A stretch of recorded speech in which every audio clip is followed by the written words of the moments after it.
Let me just double check it's live on my end, but it says we are live. Woo.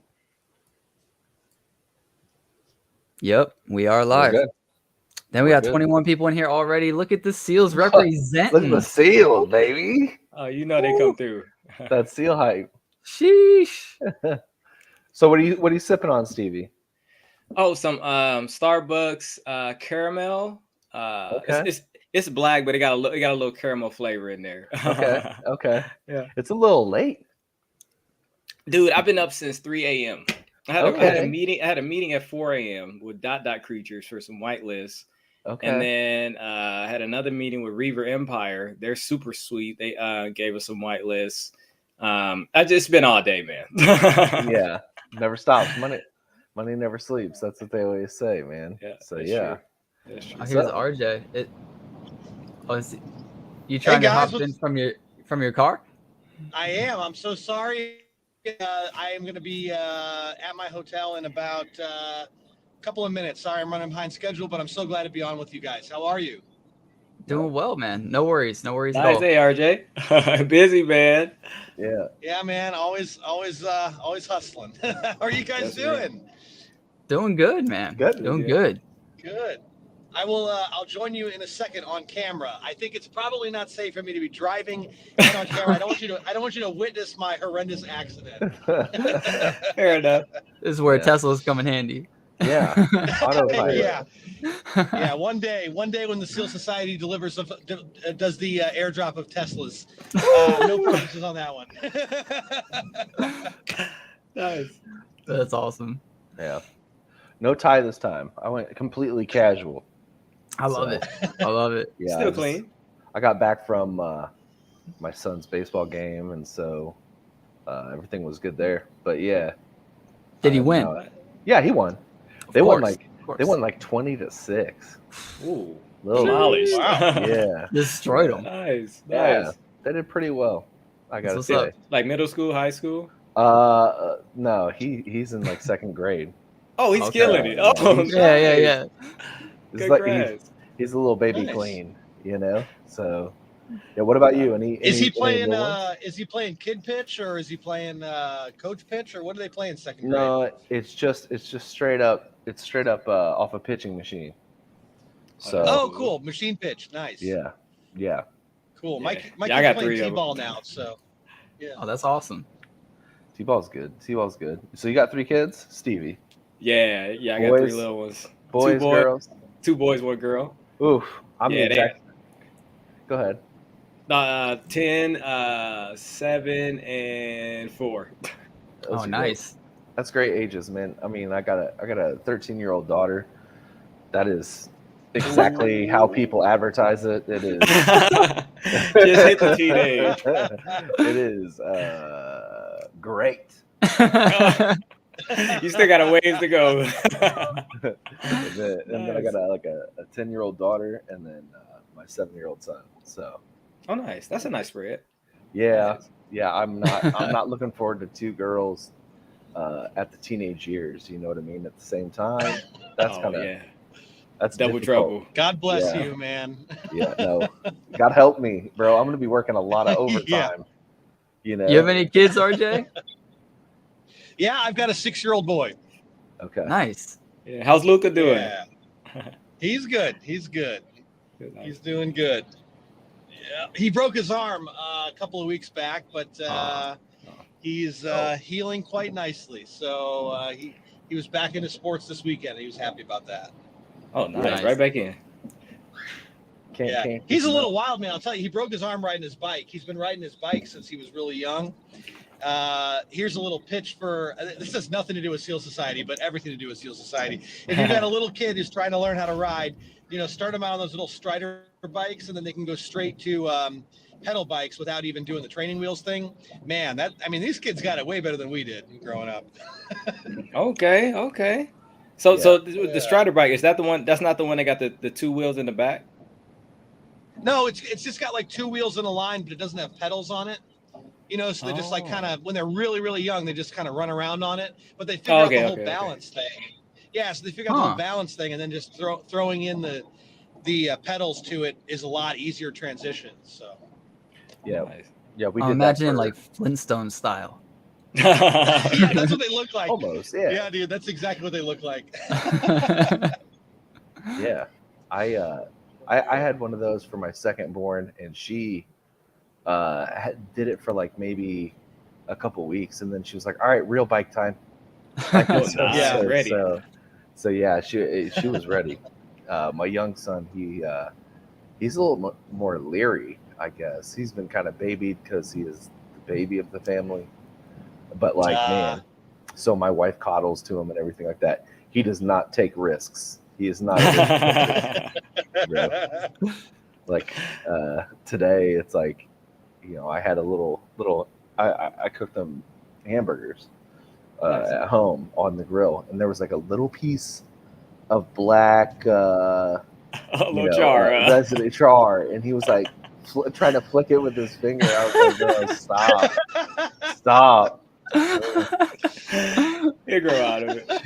That's the protein, man. I know. It's like, man, that's some residuals from the last cook, man. Come on, man. You got an acquired taste. Yeah.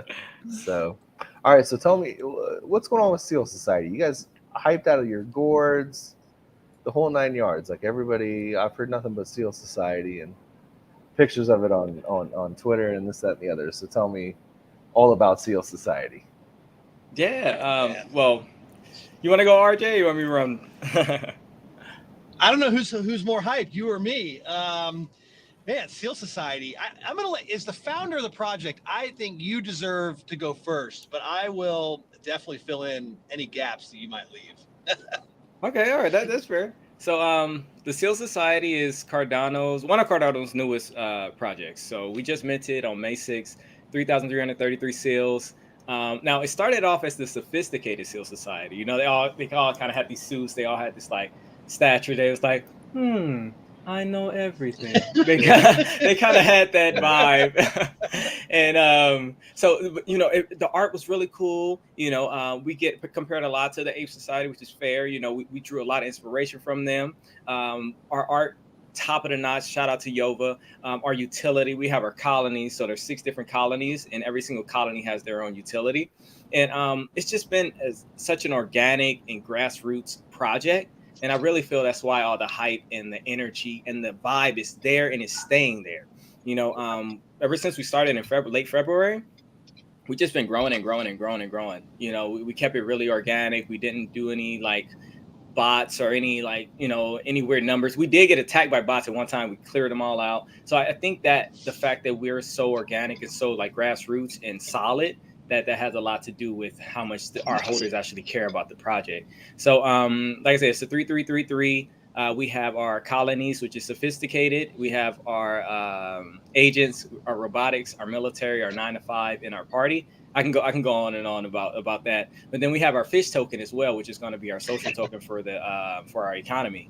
So it's just a full-fledged project, man. You get in there and people are talking. They got their own lingo. It's so cool because now that the collection is out, you got people who collect like the Timmy Seals. You got the people who biker gang. They get the biker jackets. You got the Sophies who get all the sophisticateds. And it's just a really cool community, man. It's you jump in the Discord and you instantly get the vibe of what's going on.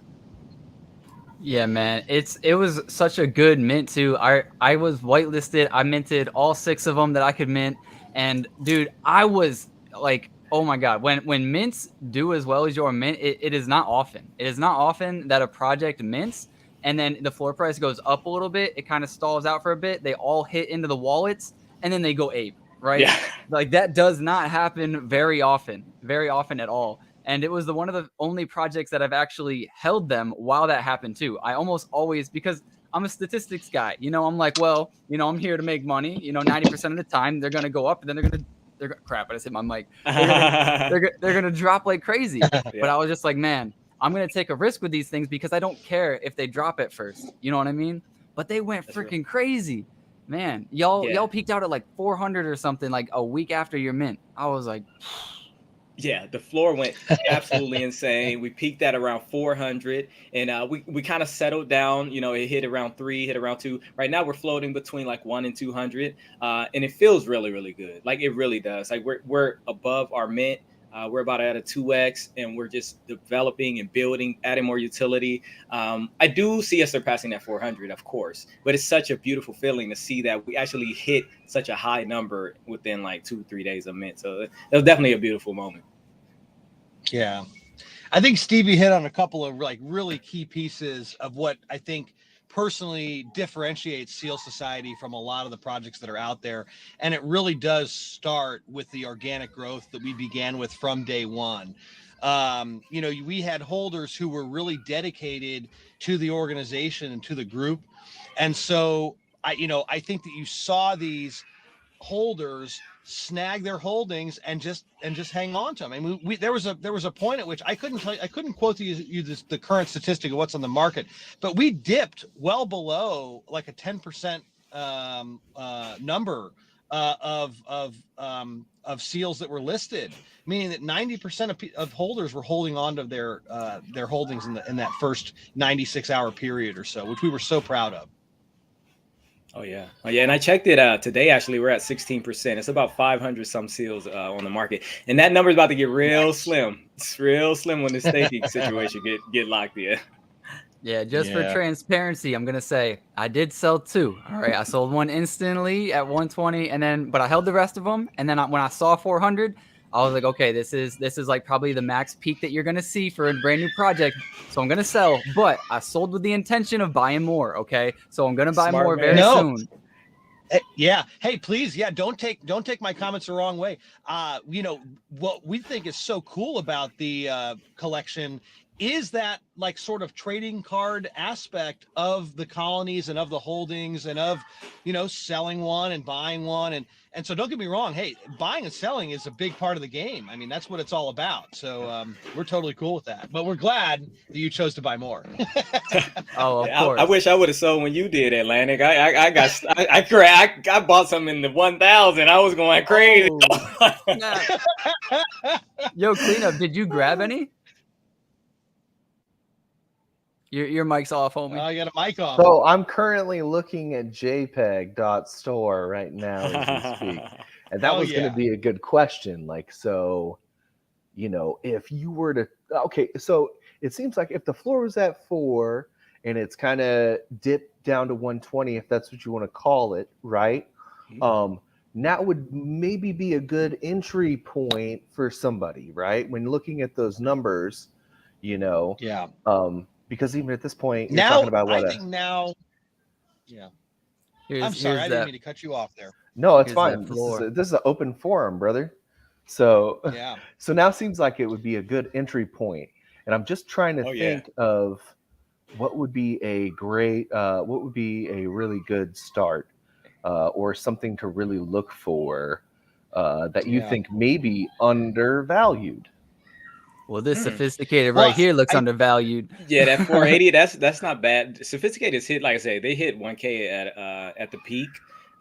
There's definitely some more in there. But I would ask you, clean up, like, what's your vibe? Like, so Sophisticated, you know, like they're the more suit and tie type of guys. You're more like, you know, Wall Street guys. And then you got your agents, they're more like 007.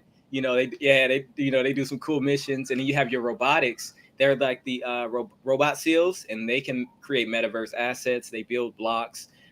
You have your military seals. Yeah, they go to robotics. Those are super, super cool. I like those.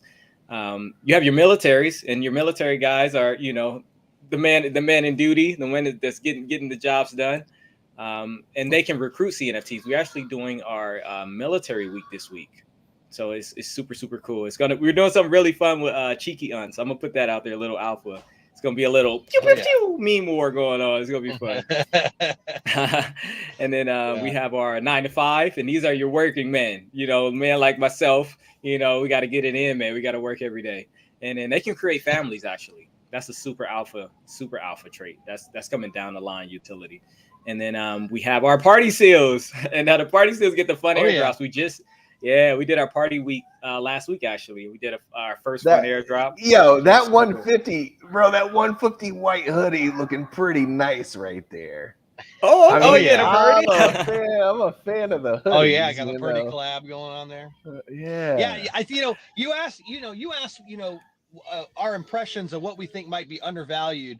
I'll tell you what. I'll tell you all the seals are undervalued right now. Okay, if you look at the long-term build-out plan of where the society is going, there's no doubt that whatever community, whatever colony you chose to buy into as perhaps your first seal, it's a good buy right now.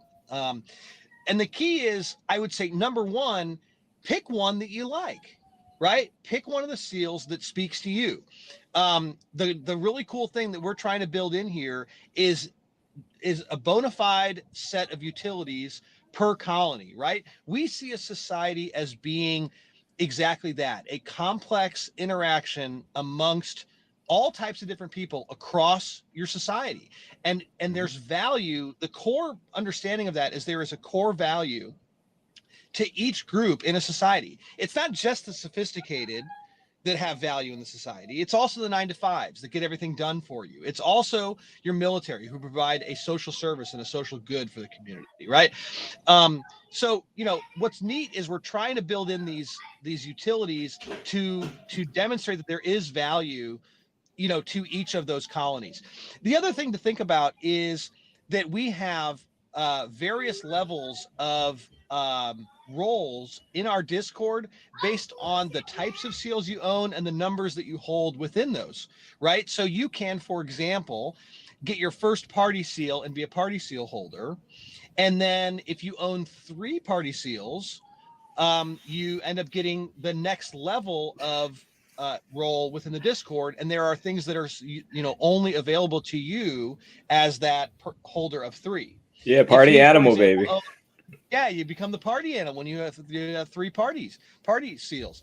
If you have 3 agents, you become M, right? Because who was the boss of the double O's? Our friend M. So, that's some of the, utility that we have baked into the societies as they're operating. And of course, Stevie, I'll give you the honor of explaining the coveted governorship role. Governor? Okay, nice. What's good, Oliver? I see you snuck in here, man. Hey, man, I've been here the whole time. I don't know what you're talking about. Hey, guys. Nice to have you, man.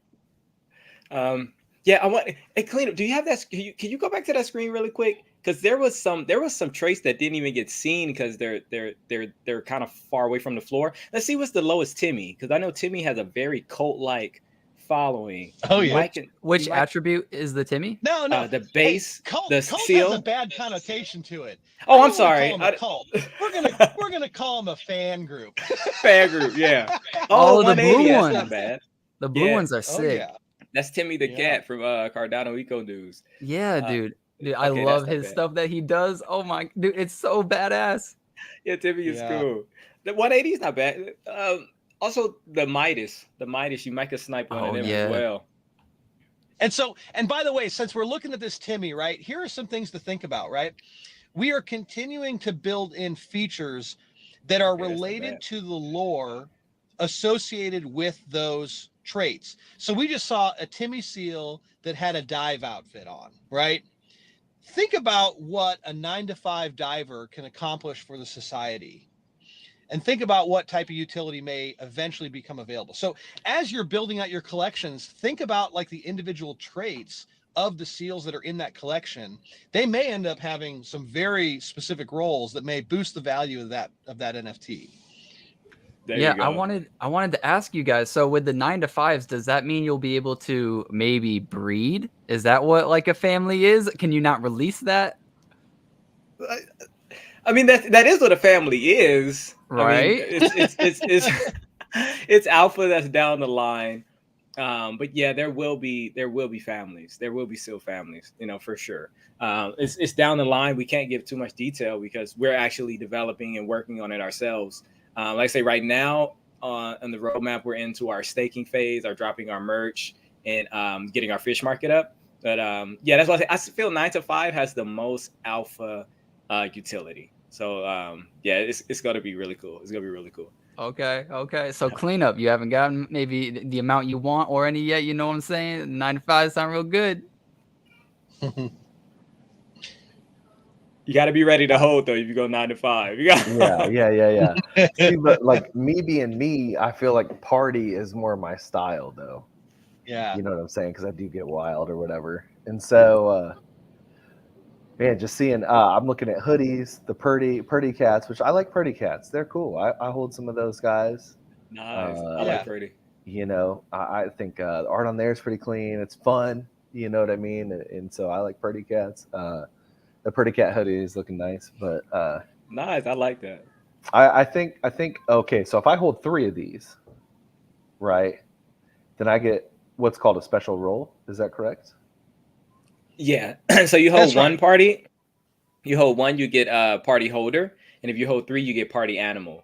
And it's different like events and different values for holding party animals. So like this week, we opened it for everybody for this first one, but we did airdrop. We did a giveaway for a party seal, and only party holders and party animals were able to enter. So we're doing things like this every week. It's going to have like a colony vibe, a specific fun that we're adding to it. And as we build and develop, we're going to do full-fledged. The entire colony gets, a huge perk. Like party animal, there's going to be a time we do a fun airdrop. It's going to be for every single party seal, So it's as we grow and develop, it's just going to get more and more exciting. And how do you pick what you airdrop? Do you do like a community vote, or do you just surprise them with what you feel like the community will like, or just hype for that week, or? Right now it's kind of Totally like, depends. yeah. Right now it's kind of hype. You're kind of going with the flow of it. Especially with the party, we just kind of have fun with it. Every single Saturday, we still do our events. We give away our fish token. Like I said, we did the NFT for the party seals. And so right now it's still up in the air. We definitely do a lot of community polls. Like we did a community poll for the supply, for the price.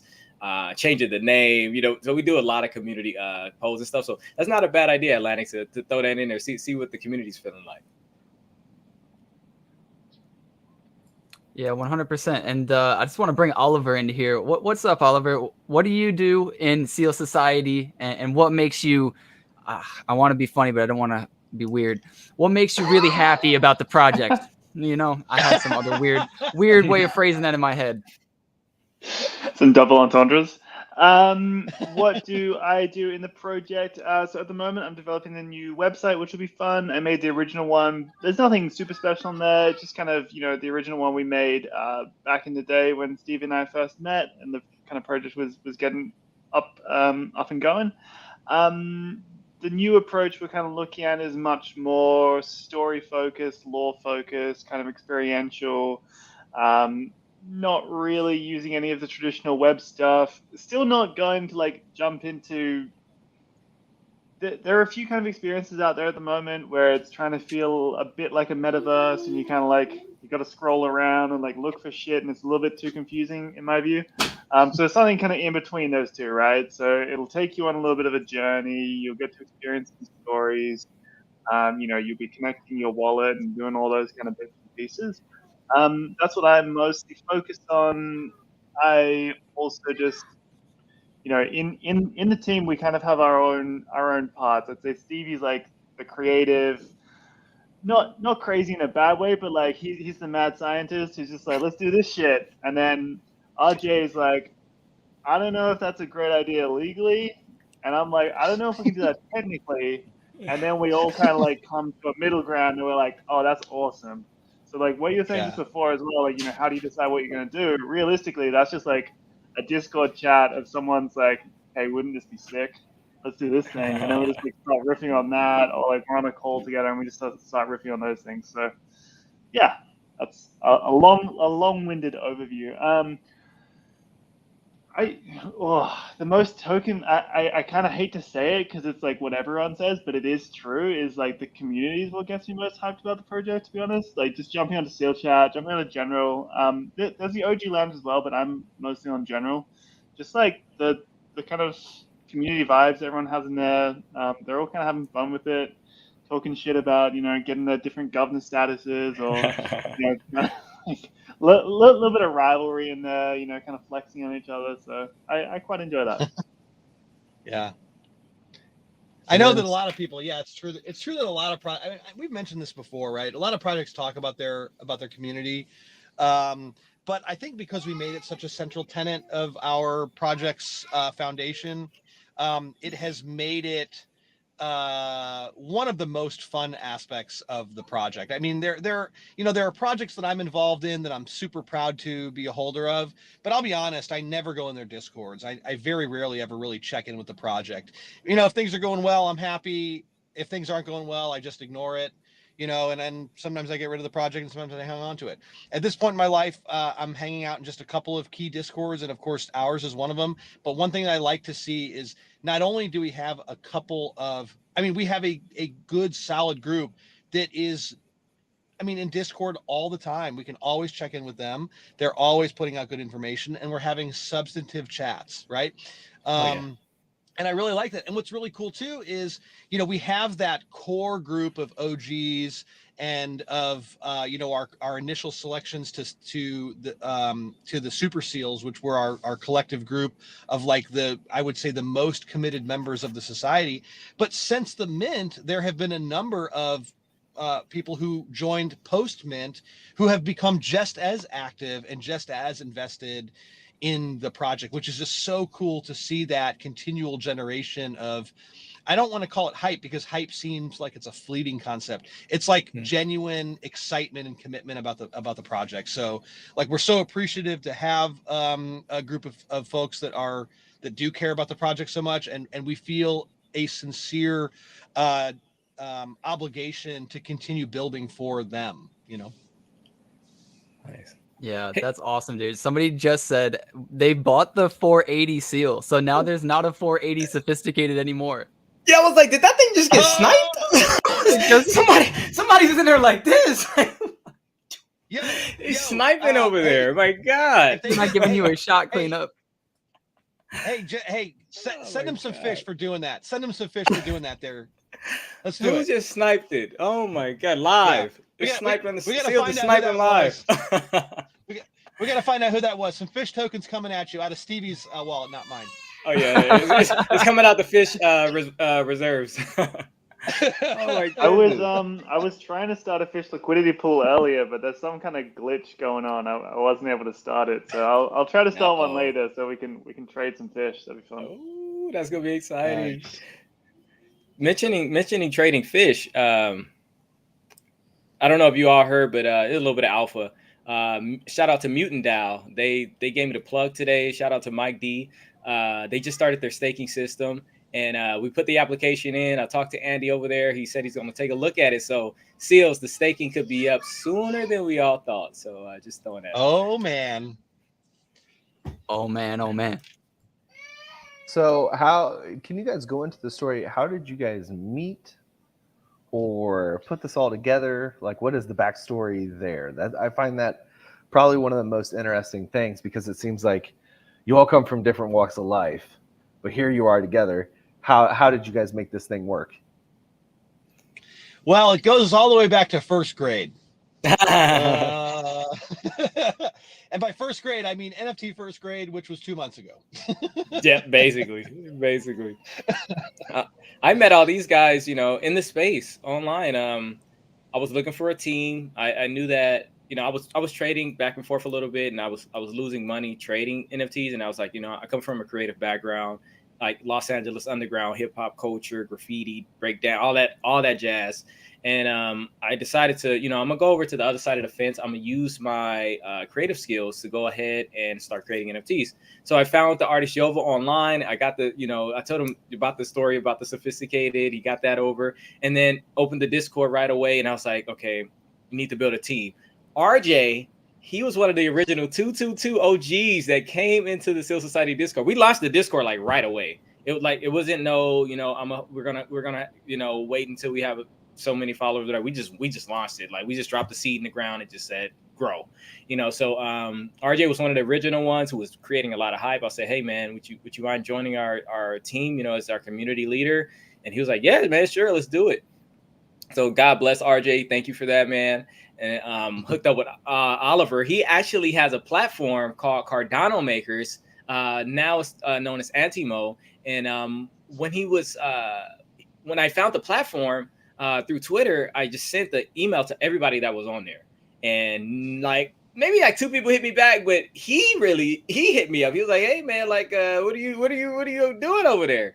So I was like, I'm working on this little NFT project called the Sophisticated Sales Society. He was like, maybe we could do some stuff together. I do websites and develop. So I met them all in the space. I think that's the beautiful part about this is like you just said, Cleanup. We all come from different walks of life, but I feel like this thing we got right now is so special. Like the world is so small. I feel like today I was in Morocco, I was in London, and I was in the Philippines. All in the same energy, and it's crazy, man. It really is beautiful. Yeah. No, Stevie's exactly right, and he's a humble guy, so he's not going to talk about it. But Stevie's ability to identify, identify the right additions to a team and to be a team builder is really second to none. I mean, he has brought in the team, he's cultivated the environment there. As the team leader, he provides just the amount of guidance that is necessary to keep everybody focused in the right direction, but then gives just enough leeway that we all have creative space in all the areas that we are working in. So as the community leader, I will nearly always recommend or proposition Stevie to, hey, let's do this, or let's try out that. And 99% of the time, he's exactly supportive of what we want to do. Maybe he'll provide a little bit of guidance. Hey, why don't we try it this way instead of that? And then we launch it and we implement it. And so like the team dynamics are honestly so good. And that's what makes me so bullish on the project is, just knowing how good the team dynamics are. And then if you extend that out to all the other people that we've gotten involved into the project, our mods are the best mods in the space. I say that wholeheartedly. They go out of their way to build Seal Society events every week. Kyer, Mr. Krister, and Tattert are, the 3 best mods in the space, hands down. If you're from another project and you're looking for a mod, don't look at ours. They're not available. Okay? And what's so cool is, I'm taking this another direction here, but because we have had the great fortune of having a successful mint and being on the radar for a bit, we have people reaching out all the time saying, hey, I want to be a team member. How do I become a team member? And every one of them gets the exact same answer, is that our team members are only picked organically from within the community. It's the people that are already spending time with us, that are investing their time with us, that are understanding our culture and coming out of the mix and saying, now I'm ready to be a team member. And those are the ones that we've been able to promote. And I think that's how we keep everybody focused and on message. It's just been awesome. Same with the OGs as well. Like you'll see people kind of get promoted probably only every fortnight or so, but just like people who are really active in general chat, they're helping out, they're educating people, and they get bumped up. Yeah, I want to say too, RJ, if you're trying to, go inside real quick, like go for it, man. We might be here another hour, another 2 hours. You know what I'm saying? I'm sitting in a garage with the door closed and the engine on. That's what I'm supposed to do, right? No, RJ, no. All right, I'm gonna mute it and camera off. I'll see you in a little bit with the light on. All right, homie. That's funny. So, what was one thing like you learned from this? I mean, as far as like your biggest tool, like what did you learn, and what could you like moving forward? Like, what are you going to take with you? Kind of what you learned from like your first original mint and stuff like that. Like, what was that like? Take us through that process. Yeah. So one thing that I would take with me, and I feel like I needed it, it was, like motivation, positive affirmations, even deeper than I'm gonna go get a little philosophical right now, but even deeper than like the fact that it's an NFT and this is what we're doing. It really comes to, and it's for everybody. It really comes to, believe in yourself. Like I feel like I've always been like an entrepreneur's type of spirit, but I failed so many times. I have failed like doing a lot of different things, creating music. I'm supposed to be a hip hop star. That didn't work. I was selling shoes for a moment. I was selling records. I've had odd jobs here and there, cleaning restrooms, cleaning elementary schools, working at different department stores, doing all different kind of crazy stuff. And I never really gave up on myself in knowing that, you know, I can do it. I can create. I can do something. And then I listen to a lot of affirmations like Jim Rohn, like Bob Proctor. There's a guy named Holton Buggs, just like motivational energy. And I think I would take that with me like most, because I feel like in my life that has really carried me through, and my, you know, my faith in God and my wife who always been there for me and my family. So that's kind of the foundation. In regards to the NFT project and everything, I would definitely take what I learned about this space in the community in that aspect. Like when I first was creating it, I just knew the art was cool, so I had a feeling like, okay, the art is cool, like it, you know, I can get some people to like it.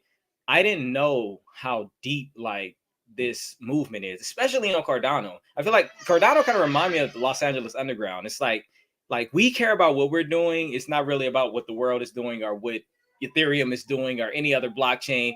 We are Cardano. What we are doing matters the most. You know, like, you know, our NFTs aren't, you know, mooning at multi-millions every, you know, at mint and doing crazy things. But that has nothing to do with what we're doing. Like, we're just as excited. We're just as enthusiastic about everything that we're doing. So we have our own little world. And I feel like I didn't realize that until I created the project and started getting involved with the community and see how much heart everybody has. So I would definitely take that with me, understanding that this community is super tight knit and super valuable. I definitely would take that with me. One other thing, also, you got to be careful. I got rug pulled for. I just got rug pulled the today. I'll tell you, it was a YouTuber. I don't want to say his name, but I found it. Wait, a YouTuber rugged you? Dude, it was a fake Twitter. He had a dash under the name, and I thought it was him. And he said, "Yeah, man, I'll do a video for you guys, 250 USD. It's a sweet deal." I was like, "Dude, look!" And his his Twitter looked official and everything. And I sent him the money, and then he says, "I'm sorry, I talked to the team leads, and they're telling me that I shouldn't have gave you that deal. It was really supposed to be 500 USD. Can you send the other 250?" I'm like, okay, he said he did the video already. I'm like, okay, well, just send me the video so I can at least see some proof that you did it and you know who you are, who you say you are. And he was like, well, I can't do that. And then I was like, let me just do some real research. And I found it was a fake account he just put a dash under the name. So everybody be careful out there. I've been rug pulled so many times. It's not even funny. So yeah, it's all good, dude. I honestly got scammed for the first time last weekend too. I was doing the tournament for OG Bears, and when somebody won, somebody immediately copied the profile of the dude who won and DM'd me and said, "Here's my address." And I was like, "Oh, cool! Like they got to me pretty quick. Like I don't need to like wait around all day. Like cool, I'll send him the thing." And then as soon as I sent the bear, I sent a message to the Pugs Alpha, yeah, Space Pugs Alpha, Jesus. And they, you know, luckily they were a little slow with it, and I immediately, you know, got a response back from another person with the same name. And as soon as I saw that, I was like, oh, I messed up. I may have messed up, you know. So I immediately spammed them. I was like, don't send, please don't send. And I deleted the address I sent, and they were like, it's still in our wallet, we're good. And I was like, thank God. But I still lost a bear, you know, 68 a bear. Not horrible, but you know, I learned a lesson, man. People are crazy out here. Dude, yeah, Atlanick, it's sad how there's a lot of people taking advantage of the space, and I think they get a thrill out of it. I really think they do, because I don't know. I don't see how you could be doing it to change your life, but I think some people get a thrill out of being bad. I guess I don't know. There was one we saw on Discord the other day, which was this dude came on and started accusing RJ of like scamming him. And then everyone was like, "No, man, like it's it's not RJ, like it's a scammer scamming you." But he just kept on like throwing mud at the project and was like, "Oh, these guys are full of scammers. Like this whole place is blah blah blah." And he kept on getting informed of like, "No, man, this is like the guy's getting like that's not what happened." And then in the end, it kind of turned out that it was more that this guy was just trying to get like compensation from the project, and would just continually like put bad publicity in general chat. And you know, our mods are just like, "Dude, like, can you chill, please? Like, RJ's asleep right now. He'll talk to you when you get back." And he's got like, "Scammers." So it seems like there's that kind of approach too now of like, the Inception scam, like a scam within a scam of just like wanting to just like receive something to just be shut up, like some hush money, you know? It's crazy. Yeah, man, what? Okay, Stevie, you brought this up, so I have to dig like a little bit deeper, and I don't want to open any wounds or anything. But what was the worst rug that you have been a part of? Mine notoriously is the Cardoge puppies. Like I went hard in the Cardoge puppies for some odd reason. I thought they were cute. I was like, this is the shit. And I was like, I got taken. Like it was bad.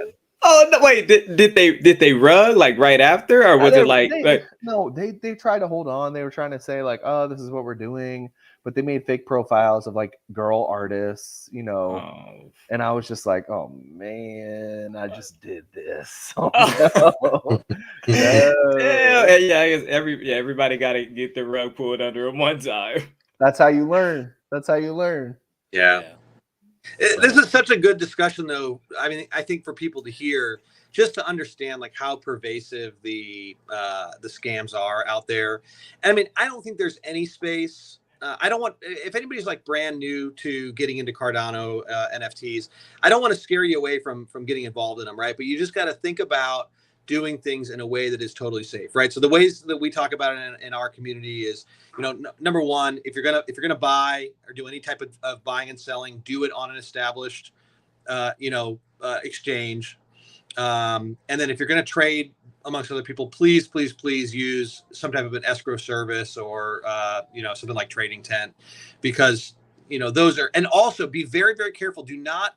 This is very important with Trading Tent, for example. Don't allow somebody to send you their link to click on to do the trade, because we found out that there were people trying to scam in that way, right? Damn. The scammers are just trying some new stuff all the time. So go directly to the website and do your trades that way.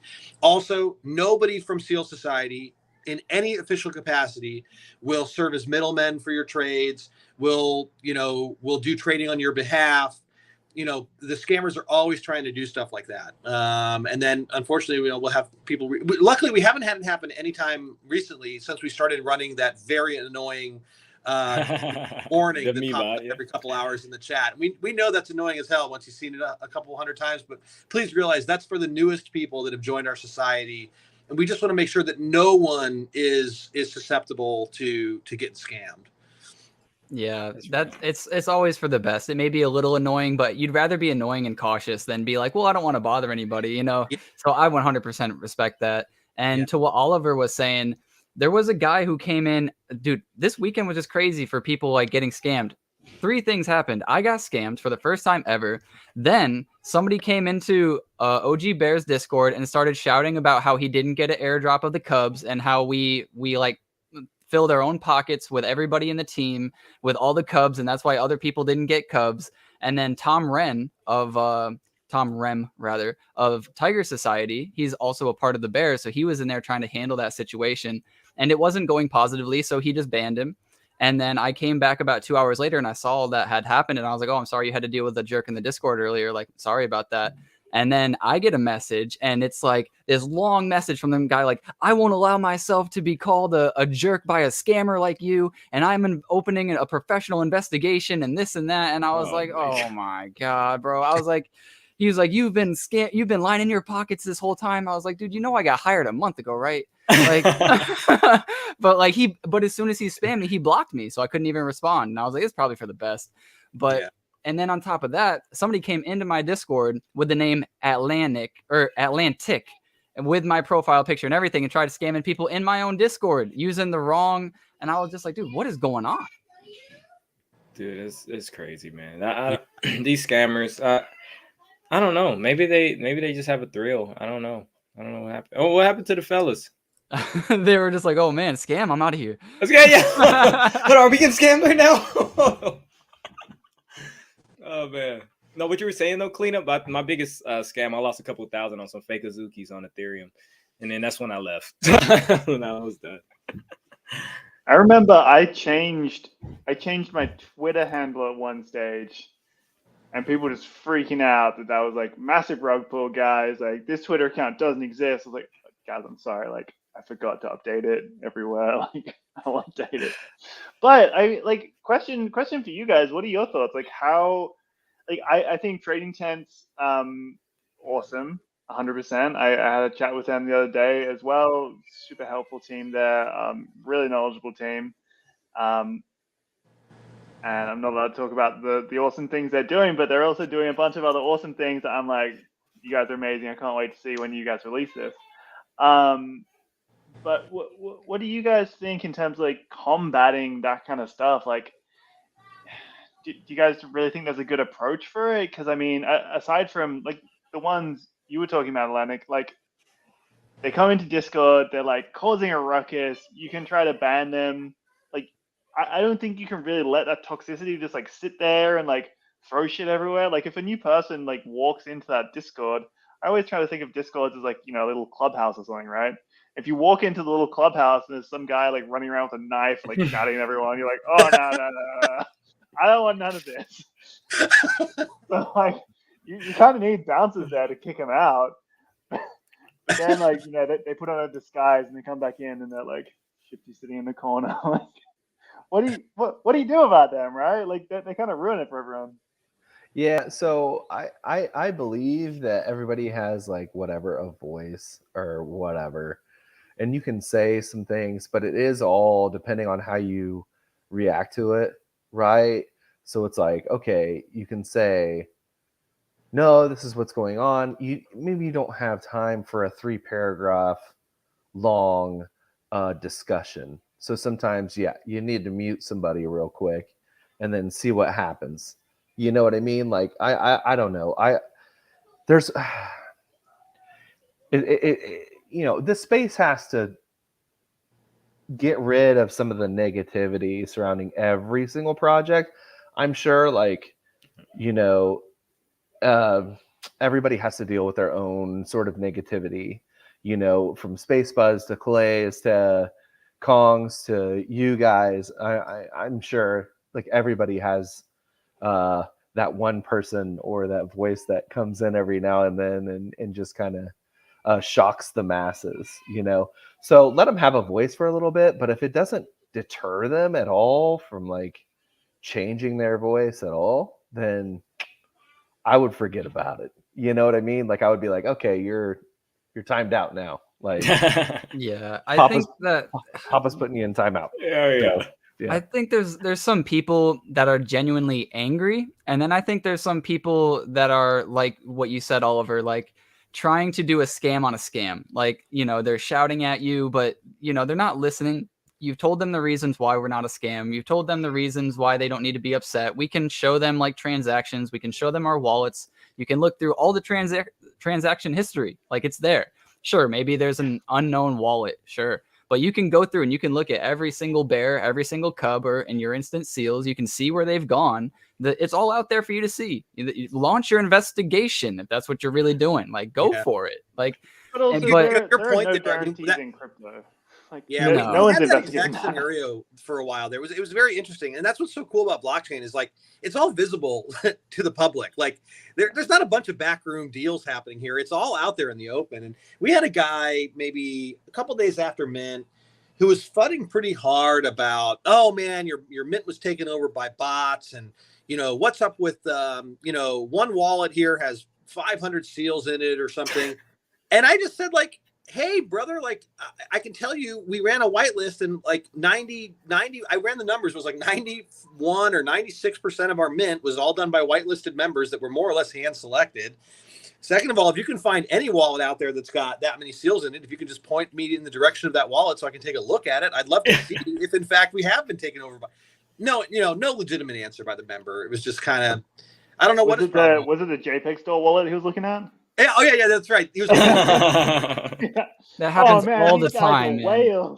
It happens all the time. Everybody sees a wallet and they freak out, and it's always a JPEG wallet. That's what I said. That's what I had. I had one that had like what was it, like 93 lizards in it, and I was like, yo, there's no way. Who's like the whale in the project or whatever? And I'm looking and it's like they're moving in and out. It's moving in and out. I'm watching it live. I'm like, they're doing so many trades. This dude's a maniac. He just got like 5 more. And it's like, wait a minute. I've been there This is a before. JPEG I've been store. there Wait, before. what project is that? What project is that? The Lucky Lizards. That's mine. Oh, Lucky Lizards. Okay. Yeah, Oh, they're I gotta go- OG. Oh, OG. Yeah. I gotta go sniping then. Okay. Yeah. Oh, by the way, that 150 hoodie is off now. I had to get that. Dude, Oh, welcome to the nice. That's one of my favorite society. I'm now part of the party. Yeah, Yes. that's me. Oh, official party wait, holder. Let's let- go. Let me see. I'm gonna go to the activity Oh yeah. Hoodie, Right there. hoodie with the right here. Right Wait, there. Wait. right, this one. No, it's not No. Bobby hoodie. No. No, hold up. Let me go Oh, back that's and a refresh cool it. one. That one was That just one is- bought after you, huh? That's Oh, a right clean here. Nike. Hey, Yeah, Brett, there you go. I want to know. 944 in the Oh, house. Oh, yeah. Not with Yo, the I just- possessed eyes. That's clean. I just Yeah. want to See say too, man, y'all's community's been sweeping these while we've been on here. The floor was 120, it's up to 125. Sophisticated has been bought. 2 sophisticateds have been bought actually. Nice. Maybe this is a third. No, just 2. Wait. Yeah, I think just Yeah, the 480 and the 5. yeah, so 2 sophisticateds have been bought and 4 or 5 other seals as well, maybe 6. Hey, to be fair, That was sick. those two, like if you look at the floor real quick, just look at the floor. 125, 130. Those 2 party boys are looking kind of lonely. You know what I'm saying? Maybe they need to join the other party boy that's in my wallet. Oh yeah. And You he's got a got new party animal. About on to the turn way. into an animal in here. I'm looking at an animal, bro.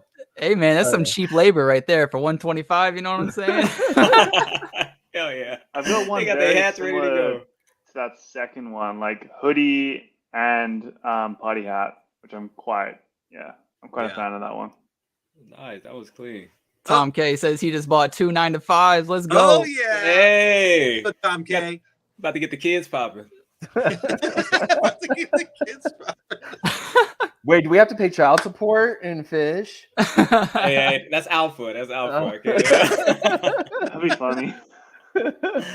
Oh man, that would. Dude, think stuff. about it. Think about it though, because it's like, no, okay, that's a bad idea. No, but no, still. no, I'm gonna hold on to that one, clean up. I mean, if that's in there, they blame you for that one. Maybe not child support, but like I'm still very interested in the idea of evolving NFT. This isn't, to be clear, this is not roadmap. This is not, don't hold on to this. I'm just saying I'm very interested in the idea of evolving NFTs. And if you could like have a small NFT that you fed with something like a Tamagotchi and grew it, that would be quite fun. Not saying we're doing that, but I'm just saying that's really cool as like a thing you can do with these kind of projects. I'm taking it as alpha. Nice. Mine. No, we're on the same page in Alpha regards to takes. that. But everybody out there, just so you know, because it was in the air too. Our Genesis 1 collection is locked in. Everything you see is gonna be solid just as it is. No, ain't gonna be no changes on Gen 1. So I saw. Yeah, you know what? Something I wanted to mention here, guys. There was some chatter in the chat that I just wanted to make sure we clarified on here, right? So back when our floor popped real high to start out, we hit like a 400 floor. I think that all of us were excited and we were happy that there was so much demand around the project. But what we did recognize is that when you have a floor that rises like that so quickly, you price a lot of people out that would be interested to perhaps get into your project, but then already begin to believe, well, that ship has sailed and they're kind of onto their next thing without paying a lot of attention to you. So I, for one, will say that, I was very comfortable. I'll choose my words carefully here, and then I'll clarify, right? I was comfortable with the price settling to around where it is now, because I feel like, as someone who's been into buying NFTs for a while, not a super long time, but for a while, that it's at a price range that if I found a new project that's sitting around where it is now, I feel comfortable making that initial investment. So, we're happy with where things are now. We're glad that it gives people a window to get into the project now. I want to clarify that, though, because somebody said, hey, I think one of the project guys said they're happy the floor keeps falling. And I wanted to be really clear here. Hey, look, we're not actively trying to drive prices down here. Hell no. Yeah, that's not the theme. That's not the theme. But, we're glad that people can get in now. And we sure hope that if you're on the fence about it, that tonight's your chance to go ahead and jump on one of these. As Stevie mentioned a little bit, if it is true alpha that, staking is coming soon, don't expect prices to be sitting at, 130, 135 for too long, because when people start realizing that there's going to be immediate, gains for having their hands on some seals, they're not going to sit at this price. How long is it till the first royalty distribution? The fall. So I'm actually thinking around August, September, October, like one of those months. It's going to be in the fall. And that's going to be August super sweet. good. August? Yeah. Well, you Oliver, you want yours right now. I know your style. That's still the summer. I'm good with 4th of July, Stevie. Yeah. Hold on, that's too soon. No, we gotta let it marinate. Let's hit that 1 meal. Let's celebrate, and then let's get to 2. They're telling me I need a mutant serum. Is that correct? Who got the alpha in the chat? Somebody's leaking alpha in the chat. Somebody's refresh, and they're saying I need the one with the mutant. I know who that is. Serum. Okay, it's Zaha. Zaha got some alpha. That is true. Okay, where is this? There's right there. The dude with the needle. The dude with the syringe. Oh, I was looking. Probably. I was looking at that. Is there a party guy? Just think about it for a second, right? He's in the agents colony. You got agents with you got an agent with a serum in an injection thing there. I mean, the opportunities are endless to do something with that. Yeah, it's kind of and it's I don't gone. say it's locked in, but now come on. Bro, it's gone. It's gone, bro. It's gone, bro. No, come on. Shut down the stream, man. I'm trying to buy here. What is going on? Somebody literally sniping live. What is going on? Bro, I'm not even gonna lie. I was sniping in the other browser while we were talking, and I was gonna buy something like that. And I was just like, oh, okay, he brought up the serum. Let me buy the other one. I just checked. It's gone. Oliver, you over to sniping too? No, Oliver, did you just snipe that? No, it was Kaya in chat. Jesus. Hey, here's another thing. Since I see a lot of mummies sitting there, I'm just going to ask a general question. So, Sealstradamus has made his presence known. And what type of seal is Sealstradamus? The wisest, eldest member of the society. I'm just going to put that out there. That is true. And he is, in fact, a mummy seal. That is true. I got me a Sealstradamus sophisticated, actually. Me too. I wonder, I just wonder, how did they get mummied? How did that all, the lore's got a lot of development to do here. It does. They've been there for a while. Nice. Hey, can I throw something out there? I know it's maybe it's a little off topic. Go for it. It just has something to do with, the developments that's been going on. Because I had a little list of things that I wanted to speak on for sure. And one is Cardistacks. I don't know if anybody is a holder of Cardistacks. Yes, sir. Okay, nice, Atlanick. You know what's up. I got 10, baby. Oh, you know what's up. Are you gonna love this then? So we actually are going to be in their collaboration tower. I had a huge meeting with Jim in June. A really good team. So the Seal Society is gonna have a floor. It's gonna be super sick. I can't give all the alpha. I had a chat with them on what I can and what I can't. I can give a little alpha on some ideas. 2 ideas we have. One is the Seal Sushi Bar. That's going to be on our floor. And also I can give that it's going to have a couple exclusive suites available for Seal Society holders to own. So it's, we're doing this super sweet collab with Cardistacks. It's going to be super cool. So just throwing that out there. So I bought the 180 mutating agent right there. Ooh, nice. You got in there. Oh, nice. You got the black one. Somebody told me I wanted the rainbow beams, but then I was like, I couldn't get down with the hat. So I was just like, go with the plain boy right there. Nice. Yeah, it'd be looking pretty slick. Nice. Neon. Nothing plain about that guy. Once you find out what's in that serum. Woo. Yeah. Yeah, and there may be some serum on the fish market too. Just a little alpha. So when our fish token get going, our fish marketplace get going, we announced Gen 2. I got something I want to say, but I'm gonna wait to write when we're about to close. As another thing we're working on is the Seal Society is putting their work, baby. Yeah. I just want to say one thing. Somebody, some real big jerk just bought this one right here. I don't know who that guy is, but it might be. You got the rainbow. What a jerk. So, but yeah, I think seals are generally accepted as fun. Oh yeah. Correct. Cute. Oh yeah. Fun. Now, snow leopards, right? Dangerous, right? Is that Yeah. correct? Oh yeah. Sounds scary. Okay. Now, snow leopards are like what? They're like 6 feet long, and they're relative to the seal. Is that correct? Are they? Aren't they? What, you mean like a snow leopard, like the cat? No. The sea leopards, whatever the heck Oh, they're okay. called. Oh, yeah. Okay, yeah, I know what you're talking about. Okay, yeah, they Right. are. Some of them actually eat seals. Right. Yeah. Like they don't get. They're like the honey badger of seals. You know what I'm saying? They don't give a shit. We might have to put some snow leopards in Gen 2. Yeah, it's crazy. But yeah, that's what I saw. Kind of like the white one. The white one kind of looks like a little sea leopard. Okay. All right. The white one right there, the polar Yeah. seal. But if you look at him, bro, Nick, bring it up. Look up. Heads do look a bit like Alien vs Predator kind of vibe. Bring up that Google search. Risk it for the biscuit, baby. And just look up snow leopard, right? Or sea leopard. What are Sea is it leopard, snow leopard sea or leopard. sea leopard? It's sea leopard, right? Yeah. Yeah. Look at that thing. Oh, vicious.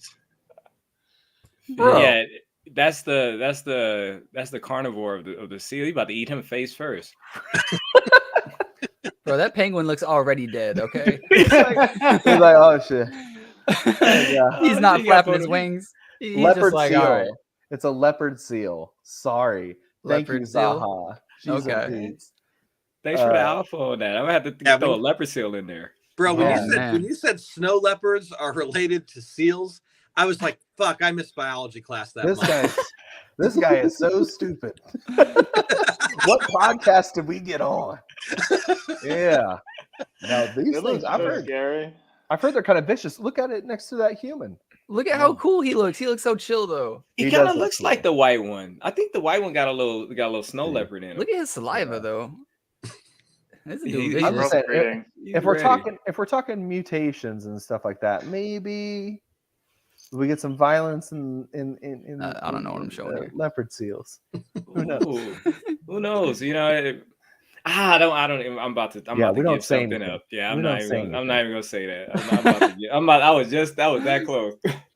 So you guys have any like sleeper projects that you guys are pretty big fans of? I mean, obviously your own, obviously the Seal Society, doing big things. I appreciate you guys being here. But do you guys have any sleeper projects you guys are secret fans of?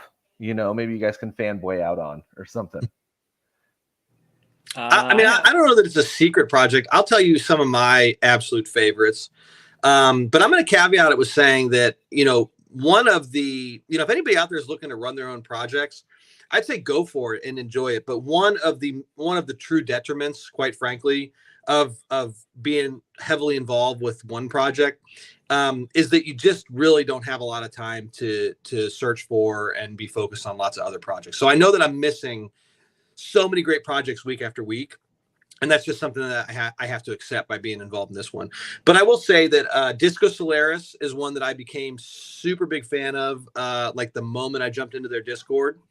And, they had a really interesting mint. I was super committed to them from the minute I got in. I loved the music that they had going on in there. I just loved the vibe, this like Neo Miami vibe they had going on in there. They also had a very organic community build going on. And I was lucky enough. They ended up picking me as a super disco, like real early on. I ended up getting some great mints out of the project. I've held on to them, but their mint was one of these weird ones where like they minted and then their floor price kind of just stabilized. Like I think it was above mint price, but not by a whole lot, like real close to mint. And, you had your typical people fudding in the chat. But I remained committed to what I thought was the vision of their project. And I thought it was just such a cool community, and I didn't care what the floor price was. And I was so like surprised to see, not surprised, but I was so hyped to see that like all of a sudden, like things just really started to take off for them. And now they're sitting, I think, at like over a 400, floor price. So I think there's a takeaway in that, right? I know that was a long story about just one project.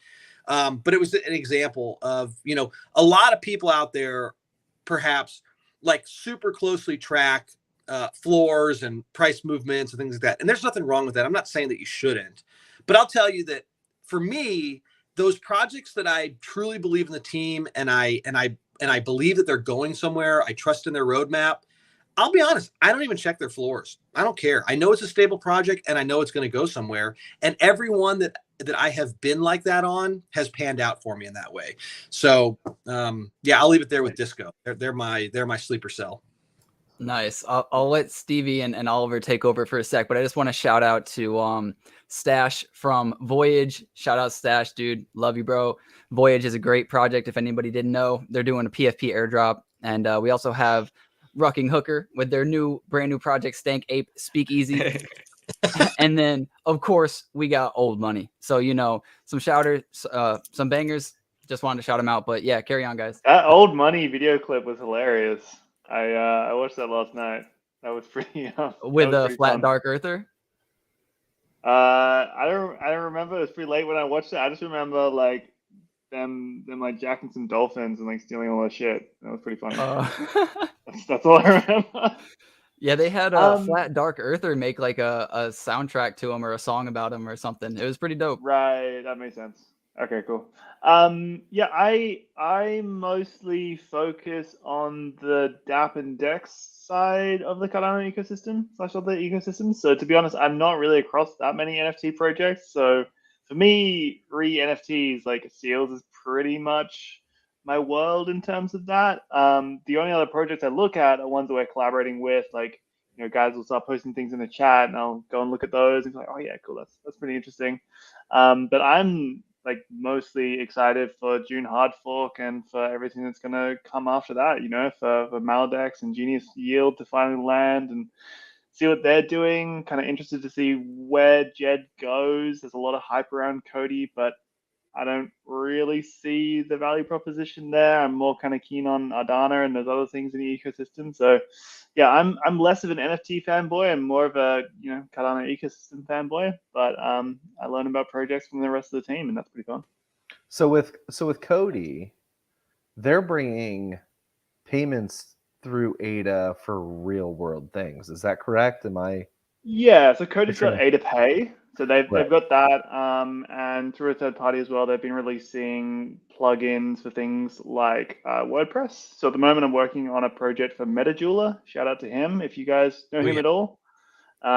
We've got some awesome merch lined up with him. That's pretty sick. And so I'm working on a project with him actually as well, just to kind of like make a platform where people can buy jewelry, buy custom jewelry as well. Like if you want custom jewelry for your specific NFTs that you're holding, if you want that on a ring or pendant or something, you can buy that with ADA. So we're looking at using ADA Pay to do that, to do the transactions there. But the kind of main ecosystem thing that Cody are doing at the moment is releasing the JED stablecoin, in conjunction with IOHK.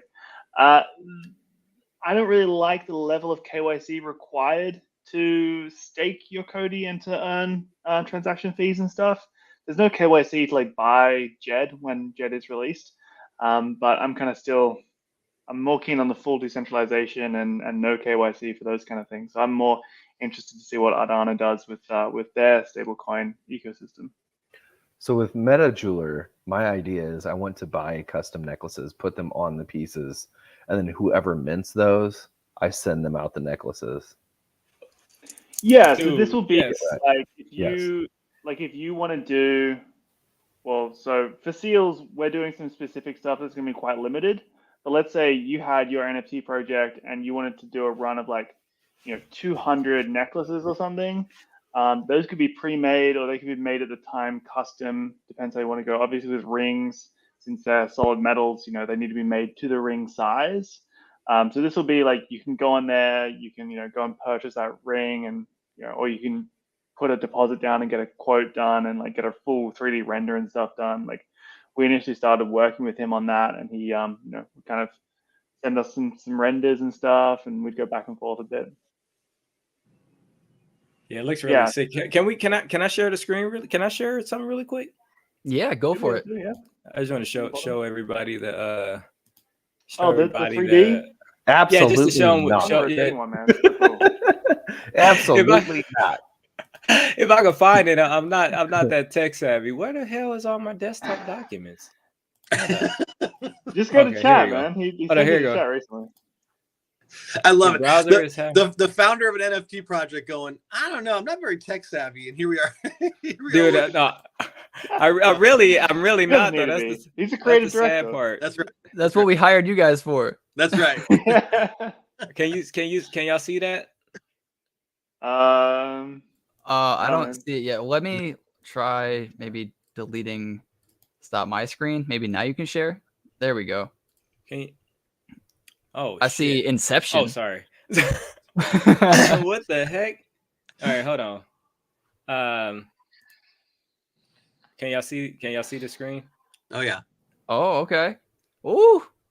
Yeah, that's the governor's screen. That's what MetaJeweler created for the Seal Society. So the governors, that's Nice, the man. governor's ring, man. Yeah, he that guy is sick, man. He's so talented, and it's the pendant. There's no excuse Oh. for other projects not to have their own jewelry lines.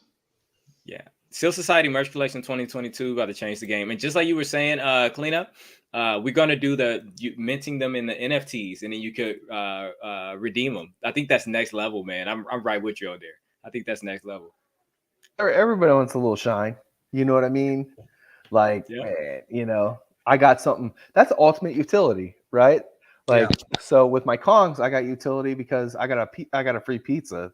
Shout out to Jake Shepard or whatever. Nice. You know what I'm saying? But you know, if you and I think, what is it? The Ada Apes, they had it to where if you had a certain T-shirt, they would ship you out a T-shirt or something like that.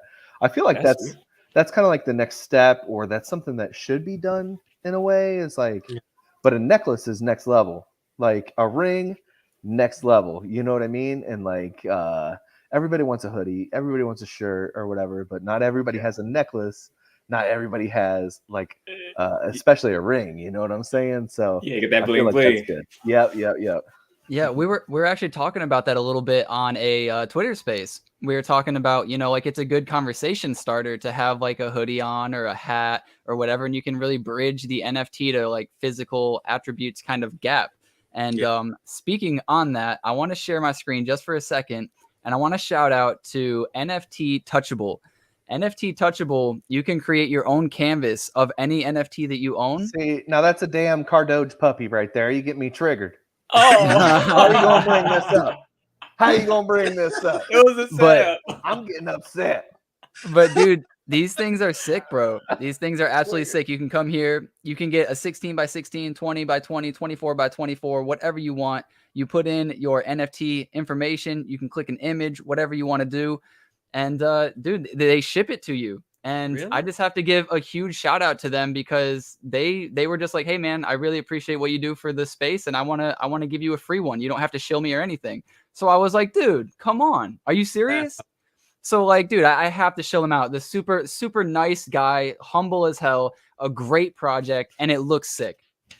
I'm about to get me one NFT touchable, and it's like it comes with it comes with the frame and everything, or it's more like rolled up in the tube and everything. I haven't gotten mine yet, but it literally looks like this on your wall.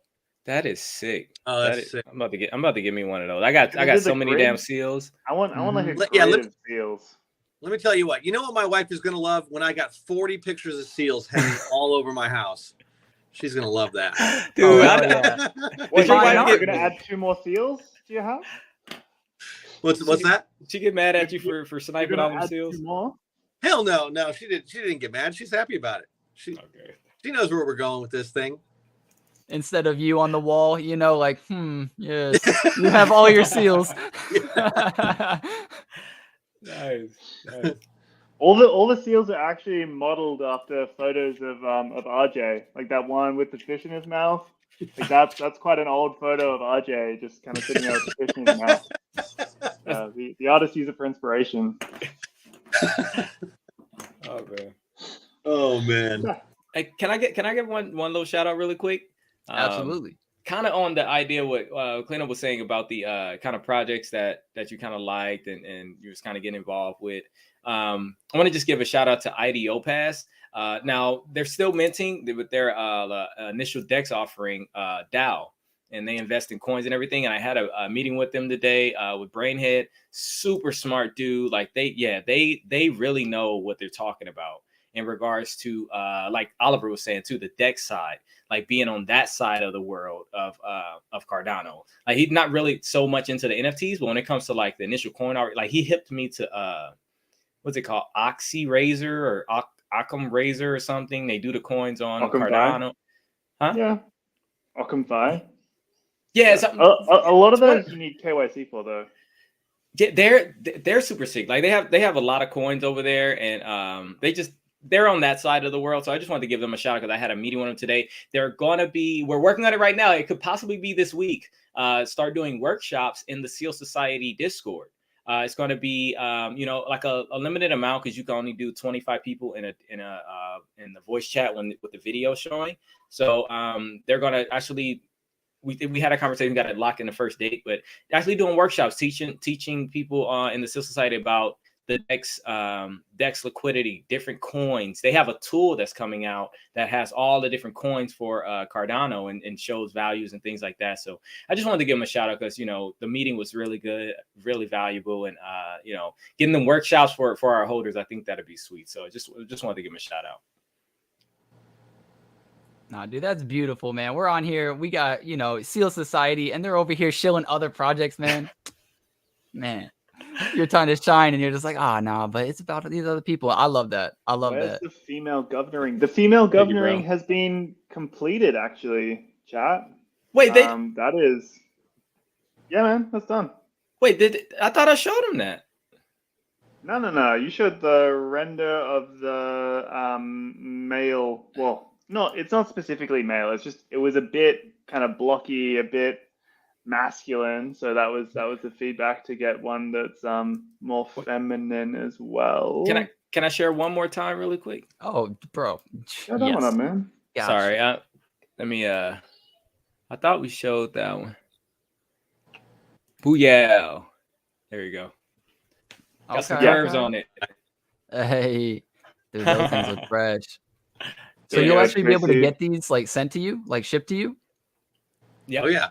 Yeah, when we drop our merch collection, it's gonna be limited, like a capsule drop, and it's gonna be the same process of we announce the mint. There's only gonna be certain amounts of each item. Once it's sold out, it's sold out. The cool part about it is since they're NFTs, they're gonna be on secondary. So if somebody doesn't want to redeem it, they want to sell it on secondary, they can do that. Once it's redeemed, that NFT is burnt.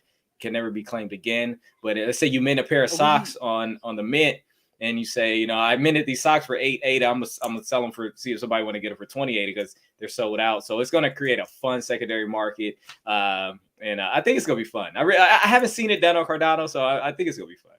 It's gonna be very cool. Since we're gonna mint it, do you want to do a rarity thing where like 10% are like solid gold and like 90% are gold plated brass, or like? What do you think?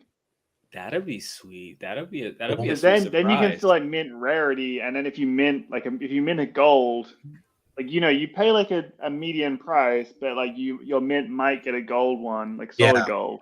Yeah, that'd be sweet. That'd be sweet. All right. Cool. I like that. All right, Oliver, you go cover the gap in price on that. All right.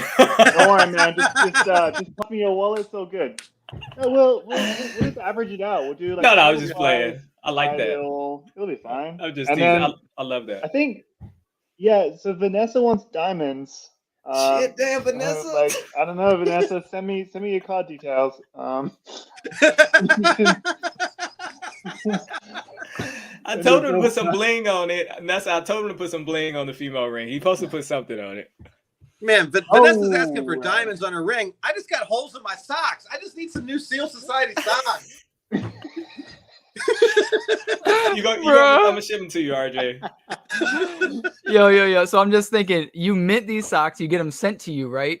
And then what if you scuff them? You scuff them up, and then you want to resell them. Like, do you got to post a new update of like, hey, these are what the socks look like now in their current condition? They a little used.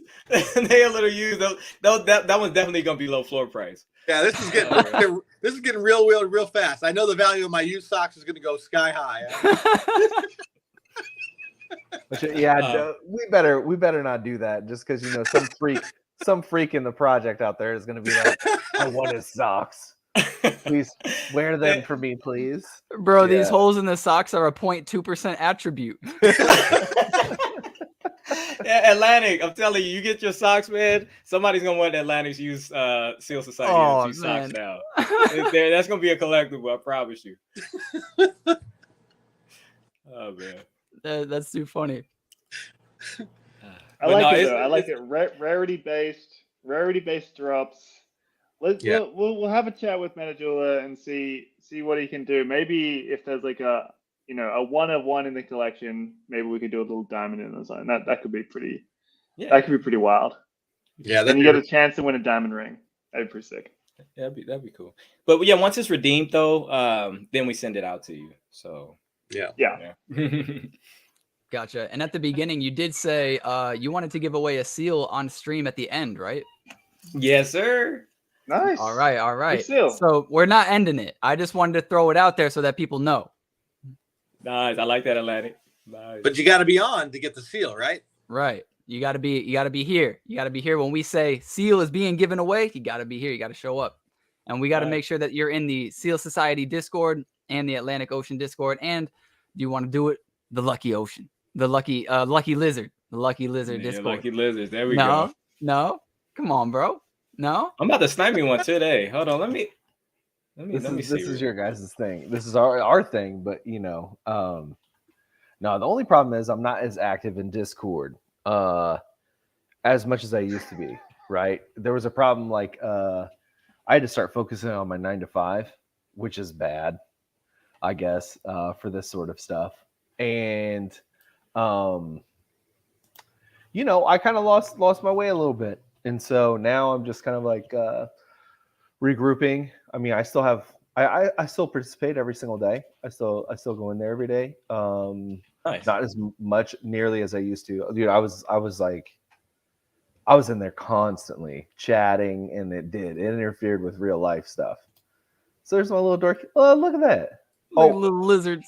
Oh, dude, I'm about to snipe. I'm about to snipe this 3 trait right now. I think you're touching on something, by the way, that's kind of important here, though, right? And it does have to do with a little bit of the mindset around NFT space and everything. I think that there's a lot of drive to be in the Discords and chatting, and a lot of projects really incentivize you trying to spend a lot of your time in the Discords. Yeah.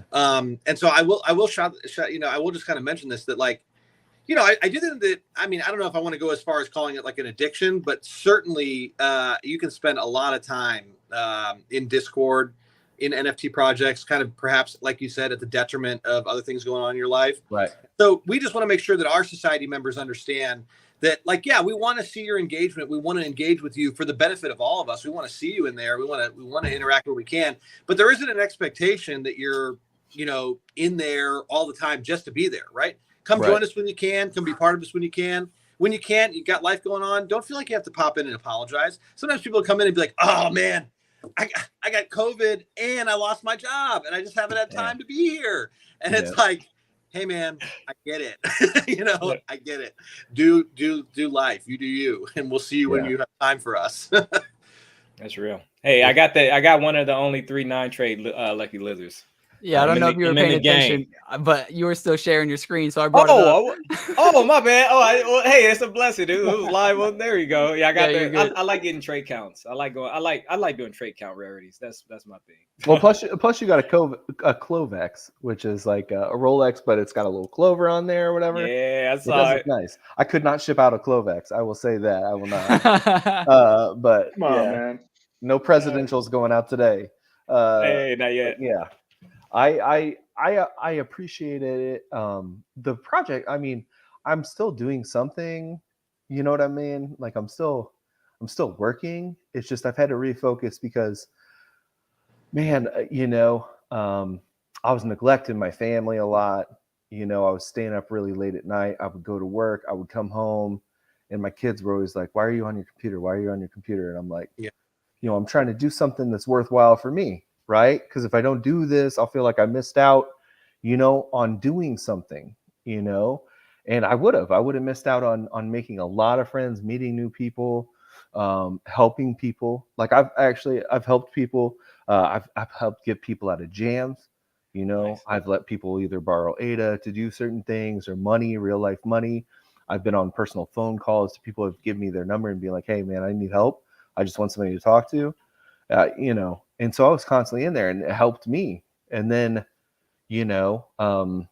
some people on the outside were like, no, you don't need to be focusing on this. You don't need to be doing this. I'm not going to name names. I'm not throwing anybody under the bus, but some people were like, you gotta restructure your focus. And so, I started prioritizing other things, but slowly but surely, I'm coming back. Do you work full time in the space, or no? You got a 9 to 5? No, I work a job. Like when I first started my project back in like August, September, somewhere in between there, August. I was working 2 jobs. I had my full-time job, and then I had a part-time job, and then I was doing that full-time. You know what I mean? And when I say I was doing NFTs full-time, it was like I was working on my project full-time, and there was nobody that like as far as like XP, like server XP and stuff like that. I still got number 1 server XP. Nobody has taken me down. I'm the owner of the project. I'm in there. I stay in there. You know what I mean? And so I want to say too, I support that decision to like, realize like family is very important. We're not here forever, and you have your priorities, like I don't think if anybody is upset, or if you're having that internal battle of maybe being upset with yourself for not being able to give back to everybody who supported and bought the project, like you're still here, you're still doing it, but you took some time to deal with some real stuff, and there's nothing wrong with that, Yeah, 100%.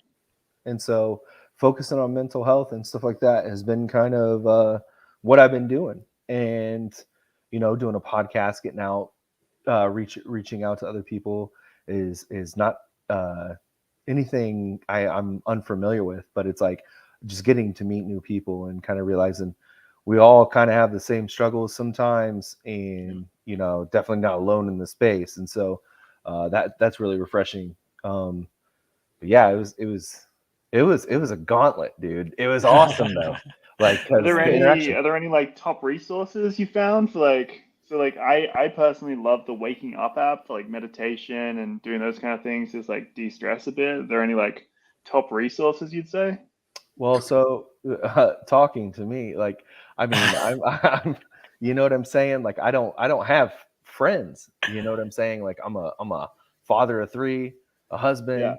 Full time. That's the real full time. And I do NFTs, and I do I work at a credit union, and so management, and so I don't get time for myself. I used to play video games. I used to like get out, and do stuff, but then it was just like I never had time. So now it's like talking to people, and I don't necessarily want to go to my wife to talk about it because I don't want to give up that impression I'm a weak individual. You know what I'm saying? I know. I don't want to see her. I don't want her to think like, oh, he's got this weakness. What a little biatch. Yeah, it's crazy that, right? Like the masculine kind of social norms we've got around like, you better be really tough, man, or else you're not a man. It's like, bitch, please, come on. That's funny. That's the way it is, though. Yeah. Kind of. But the to way a degree. I think about that is the most alpha move is to just be like, here's all my shit. I don't care. Like, I feel really anxious at the moment, or I feel really depressed at the moment. That's how it is. Like, being able to like be open about that in my mind is like way more alpha, because you're saying like, look, I don't see this as a vulnerability. Do what you will with this information. Like, I don't care. I would. Oliver, I appreciate that, man. If you got a partner that supports you like that, man, that's a keeper. Yeah, I'm single at the moment, but like, I told my wife. Yeah, but with any girlfriends, like I'm always overly honest, which is maybe why I'm single. But hey, you said it, not me. That's all I'm saying. Not- know, it's- My brand is very like direct, open, honest, and like Right. take it or leave it. Go with that. I agree with Oliver. You know, I do understand both sides, and I do understand just natural, like from the beginning. That's kind of how it's been. And in a way, you know, now society is like going towards this wokeness, right? Of like, you know, well, we can get away from that, but to a degree, there's some real natural elements of male, female, and you know, as much as we awaken, you know, like there's still gonna be some of that always, no matter what. So, but I am leaning more towards Oliver's side, to be honest. But I do understand that there are both. Oh, dude, I would love to. I'm not seeing it as a side whatsoever. Just to be clear, I'm like, dude, I totally fucking understand that. Like Perspective, I guess. Perspective, I'll say. sure, I there's think like- us three married men are on a different side of the fence because I told my wife yesterday at the dinner table because we were just talking and I was like, you know what, you got some boyish tendencies. And she was like, what you mean I got boyish tendencies? I'm like, that's what I mean right there. Like my wife, she will straight like man up on me. Like, you know, I'm like that, you know, women, they're strong. They were strong. You get them in a one-on-one, they would be ready to fight. So. You'll notice I keep my damn mouth shut over here. I just got nothing to say about relationships or anything about it. Smart man. Yeah, I can say whatever I want being single. You know what I'm saying? I'm not making anybody upset. I will say this, you know, and this is me. Like, I am like with you guys, open book. Like, I'll tell you all my problems. I'm depressed, man. I'm not feeling good. You know what I'm saying? But my wife is on a different scale. You know what I'm saying? And so, if I'm gonna be, I still like, dude. Okay, she controls the relationship. Okay, she controls the relationship. I feel like I gotta lean in. I gotta lean in for the details here. Hey, she controls the relationship. Okay, Does but she watch the streams? I don't know. I think She's in the door behind him open, like starts walking in. yeah, and so you know, I try to act as tough as I can, and there's some things I cannot budge on. So like the one thing is like I don't want her to see that sort of weakness. You know, I got to project like if a robber was coming into the house, you would expect me to be successful in dispatching that robber out of the house. Right? And so if she's like, man, I'm crying, I'm like crying to her, right? She's gonna be like, this dude. I don't know, man. I think you can compartmentalize that. Like, I think there are different aspects, right? Like, there are aspects of masculinity, which is, you know, physical aggression, which is one completely different thing. Like, I don't think that has anything to do with, you know, feeling depressed, feeling unmotivated. Like, especially post-COVID, dude, shit's tough. Like, it's just tough to get back into the swing of things. In Australia, we had some pretty shitty lockdowns for quite a long time, and like, I've been working at home.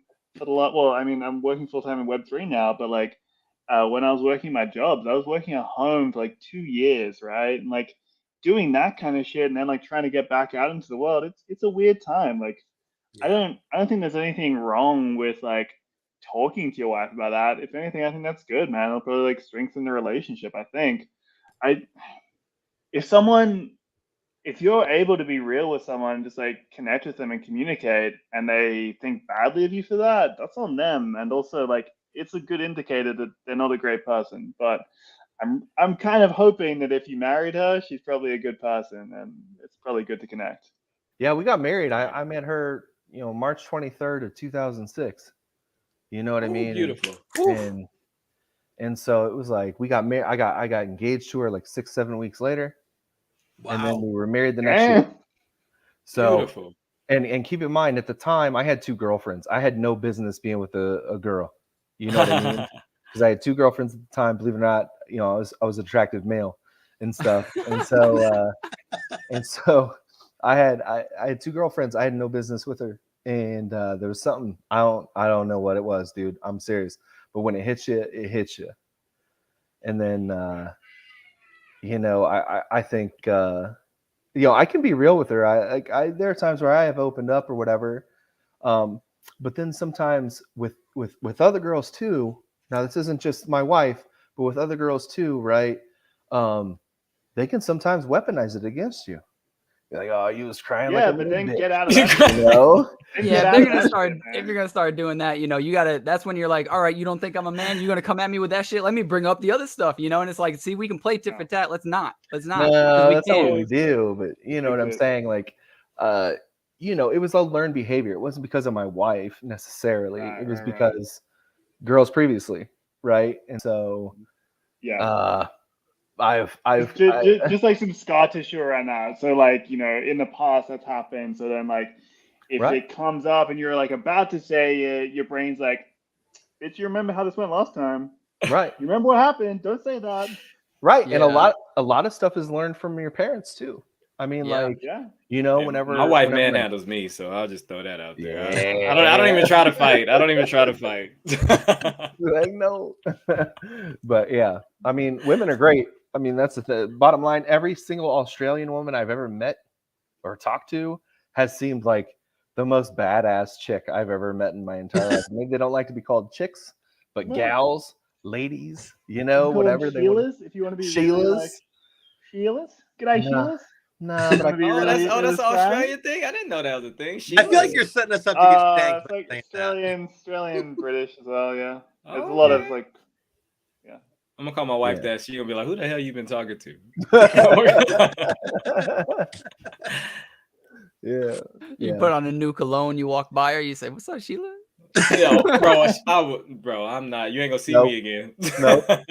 We need this project to go on, and if there's no Stevie, you know, you're looking at no Stevie at that point. Oh yeah, it's gonna be some sad moments in the society. Sorry, I didn't mean to hijack this whole thing, but no, you're good, man. That was my favorite bit. Cool. You know, I will always want to remind people too. This is a podcast. You know, it's an interview too at some points, but this is a podcast. We talk about real life stuff as well as NFTs because we talk about NFTs everywhere. Every single YouTuber, including myself, always talking about NFTs. We need a minute. All right, this is our minute.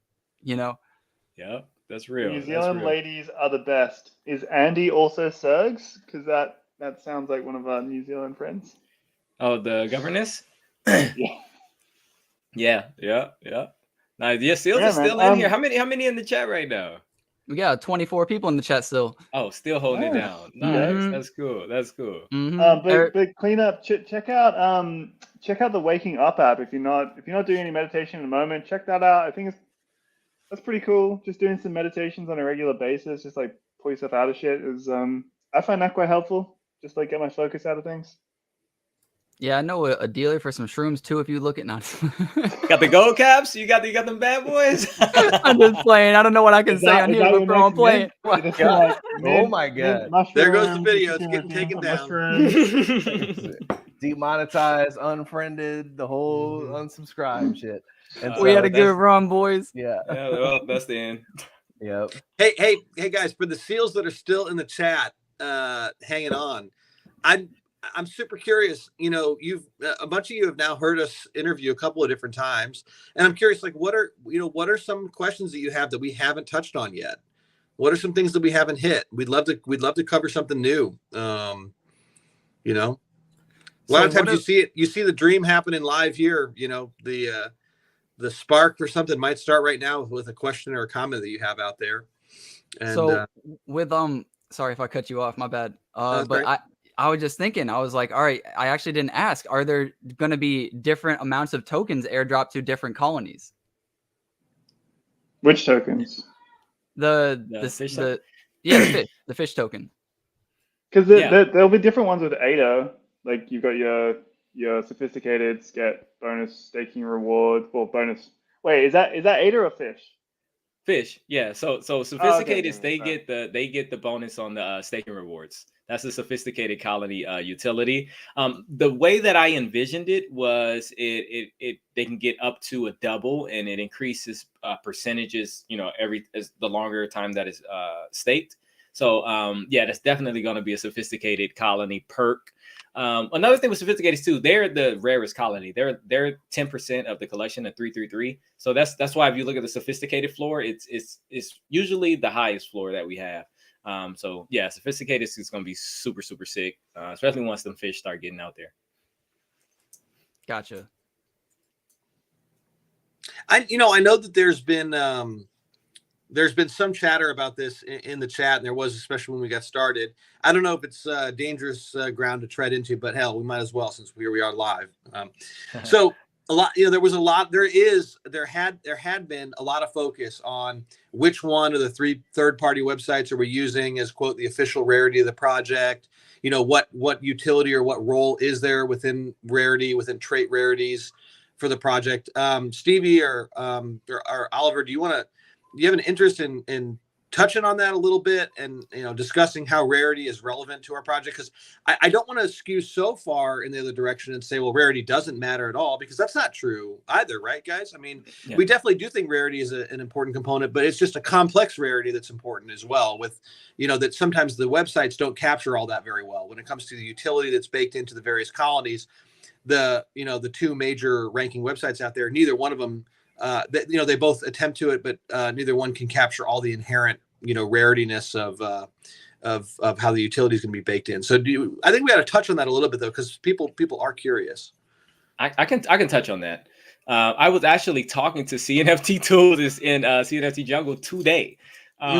So the way before I get on to them, like working that side, the way the rarity works is we used Bueno Generator, which is, I recommend it to anybody out there creating a collection. It was built for Ethereum, but when you download your collection, your generation, it gives you the files and everything. But you can create rules, you can create exceptions. Like there were certain traits that didn't work with the VR goggles, and we had that where it wasn't no hats with the VR goggles, or only this colony had this suit on it, and it's so sick. I would recommend Bueno Generator to anybody creating a collection, just for the uniqueness. And like RJ was just saying, this collection is so unique because every colony has specific outfits. There's a couple that bounce around, like the robotics has a couple that's similar with, they share somewhat sophisticated. Party shares the wedding outfit with the sophisticated, because I figure you go to a party, it's kind of like a wedding. But there's some that shares, but like the monocle is sophisticated only, cigar sophisticated only.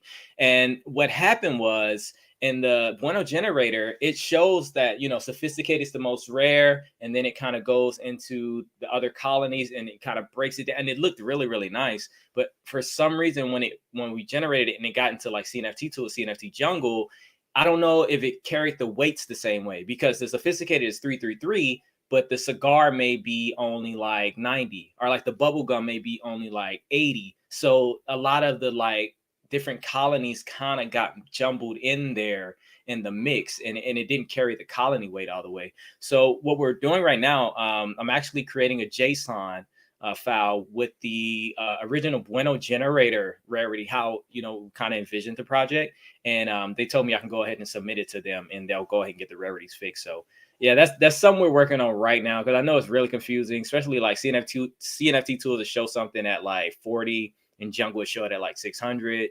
So I do apologize for the rarity confusion, but that's something we are working on there like right now. Gotcha. Jungle and CNFT Tools almost are always different as well for every project. So that's nothing new to you guys. Just want to let you know if you didn't know. Jungle's like rarity is weighted in a whole different way than CNFT.tools. Oh, cool. Okay, I thought we just messed it up, because it was all confusing. Nah, you're good.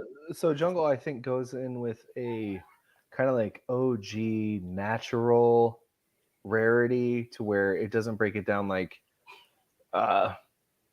eyes are the same weight as however many traits, right? So if you have one that has like, there's only like 100 in the collection, right, with 3 traits or something like that naked, that's now considered the highest rarity in the entire thing, right?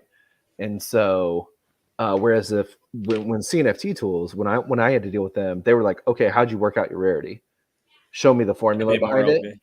And they were more open about it, right? And so I think with Jungle, like, you have to instill that and have a conversation with them as well. That way they're on the same page, because they just kind of use their own thing. But if you talk to the team, I'm sure, like you say, how did you come up? What's the formula behind it, right? How did you figure out the weight? And then so it was me and them in a chat, and it was like, this is how we figured out weight. This is what it is, and this is the rarity. The number 1 needs to be this one, this one, this one, and we went down the line. Nice. And then made sure everything was good, and then we went from there. So we're in the same boat. Yeah. And so CNFT tools was great. But yeah, sorry.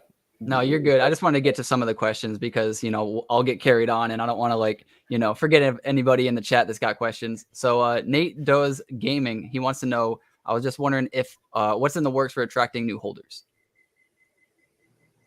New holders. Well, I would definitely say our staking system is definitely in the works right now. That's going to be attracting new holders because you can start getting your fish token. I would say new holders.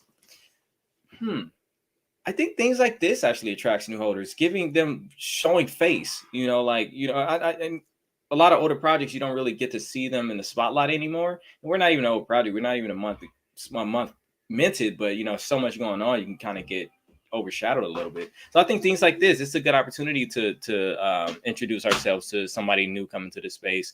We also do like a lot of whitelist and stuff. We stay active with the new project. So I would definitely say though, the staking, the merch, when we drop the merch, it's going to look super sick. I think that's going to attract a lot of new holders.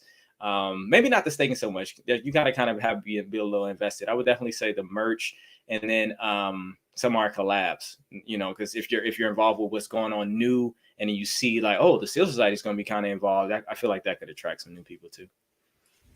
Yeah, I can say like from the community standpoint, this is something that we're pretty continuously focused on.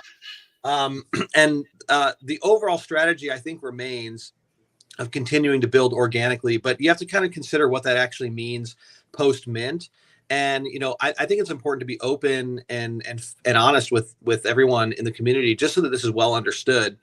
I think that the pathway towards a successful mint is not easy, but it's clear, right? Like you have defined milestones that you're looking to achieve that everyone understands across the community, right? You're getting towards mint.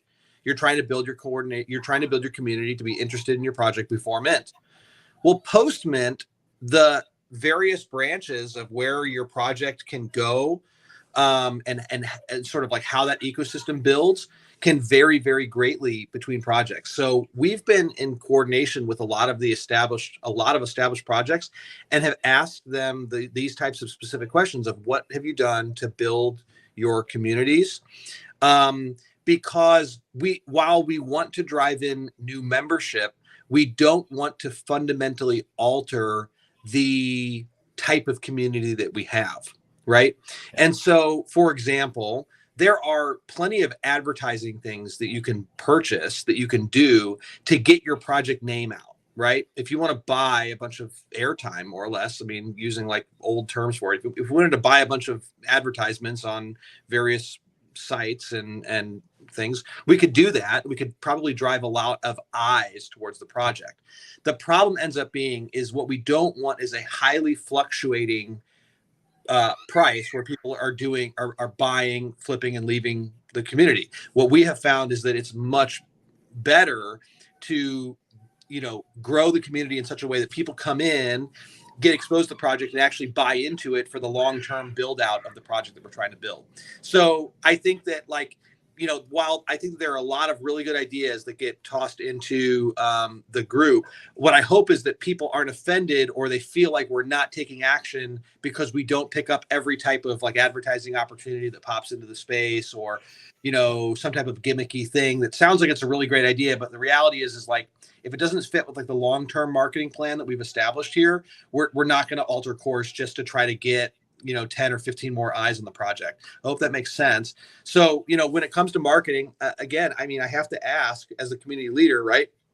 If you believe in the project and you are willing to try to bring others in, put the word out there, show your seals off, put them out on Twitter, participate in the Twitter games and the Twitter raid that we're going to have coming up there, and just take a little bit of your time to help advertise the project. And I do think that having 100 people with organic tentacles out there that are saying, hey, this is a great project, come check it out, means a whole lot more than getting a short YouTube spot done by somebody who's not even all that invested in the project and just wants to flip a quick buck and say, hey, seals are great, boom, great. That's my personal thought, right? Like that's right.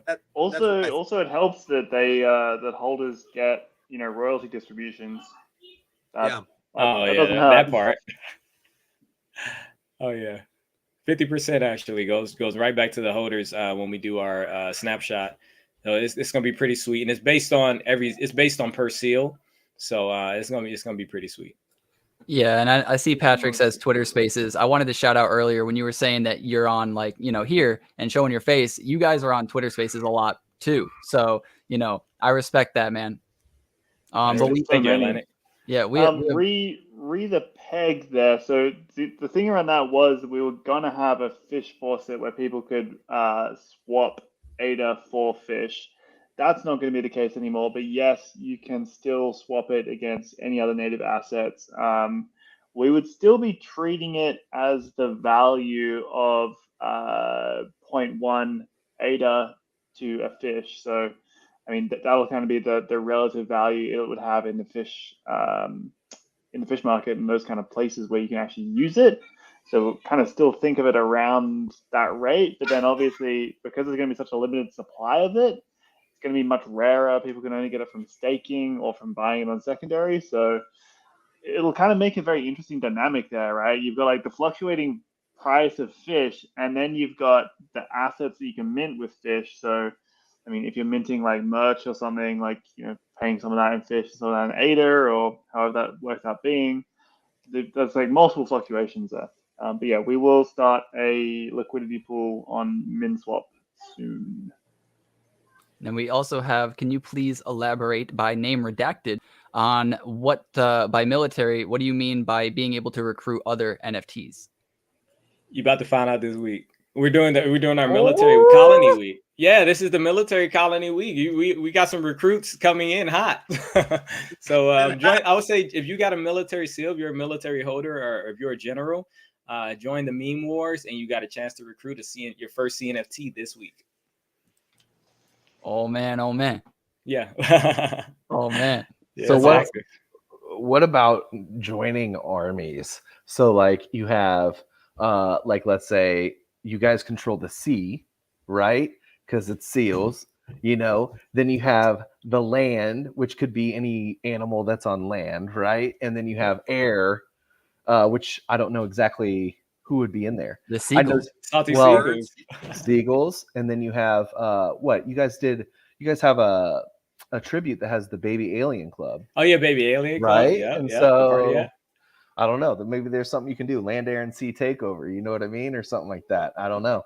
Yeah, dude, there've been a lot of people talking about that. It was a thing. It was there was actually a meme of the Seal Society was in the sea, the Ape Society was on land, and the Salty Seagulls was in the air. It was like a thing going on. I'm gonna see, maybe we can get something to happen. I'm a DM person. I will send anybody a DM. So let's see what happens. Maybe we can make that happen. Hey man, the lore builds itself right there. It does. It does.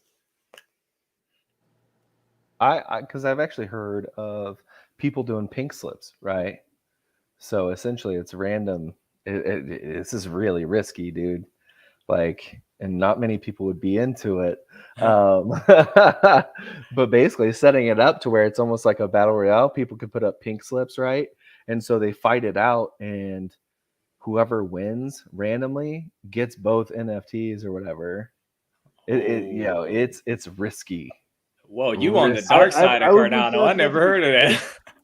Yeah. I would prefer for that to just be like fish or like a kind of more minor asset. Right. Than actual assets. Dude, yes. Where are they doing that at? Like the cockfighting of Cardano. Where are they doing this? I'm just letting you know what's out there. You know what I mean? Like, there's some scary stuff out there.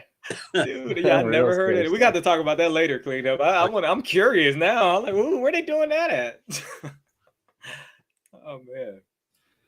Will there be a mint season 2 or something like that? Yeah, most definitely. There is a Gen 2 actually working on the back end. There is a surprise mint that we're also working on. I'll say 2 words before we close out. So I'm gonna save that for the very end. Yeah, as a little surprise of something that we're working on. Okay. You got me hyped, bro. just a little bit.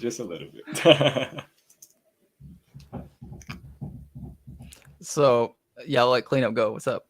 So do you guys have any sort of game night? Somebody was talking about space pugs and poker and stuff like that. And so I know poker is pretty big.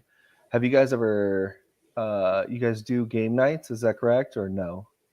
Not yet. For sure. I mean, our big day of the week thus far has been Seal Saturday. And we've played this last Seal Saturday. We played games like throughout the 24-hour period. I mean, we played a ton of games of Gartic. There was some song trivia going on. And we've had our James Seal events that started off at like week 2 early in the project. So we had, James Seal 007 does some type of rescue mission, and we're continuing to build, I think, more on those. We just did a collab poker night. So yeah, we're definitely doing that. We're trying to continue building the smash that like button. Trying to continue building out the fun aspects of the society and getting together and getting to know each other through that.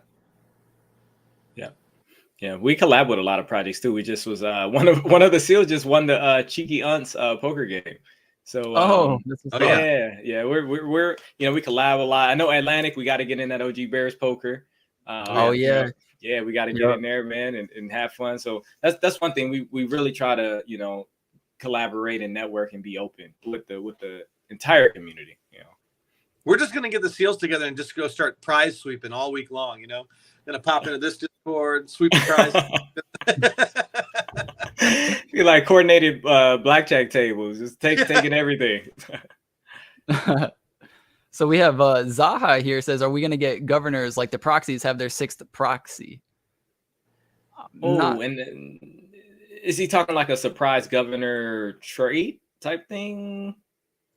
I think what it is, and I would have to double check, but I think it's like there's 5 types of proxies, and if you own all of them, you'll get like a 6th one, maybe something like that. Zaha, can you verify?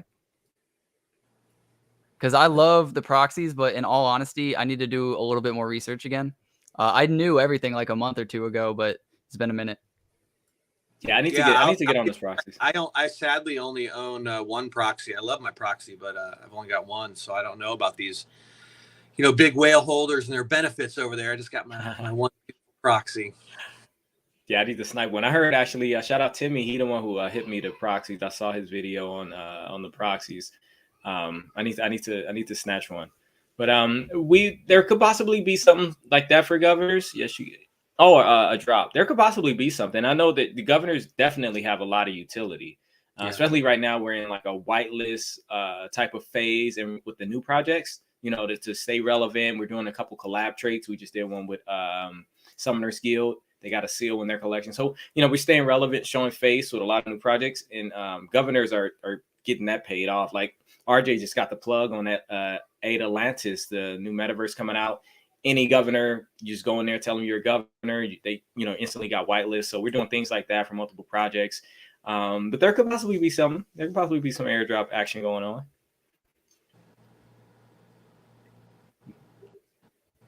That's what's up. I had something, but I lost it. I'm not gonna lie. Clean up. You got anything? My mind is blank completely. No, shout out to Trioji. I always have to say shout out to Trioji. He's in the chat. So yeah. Right.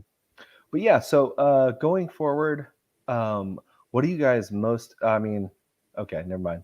I'll let you guys say your piece or whatever. I'm sorry. I don't want to. No worries. You're gonna say enough. I don't want you guys to release a bunch of info, that you don't want to release or anything like that. So, well, yeah, I mean, we all do, but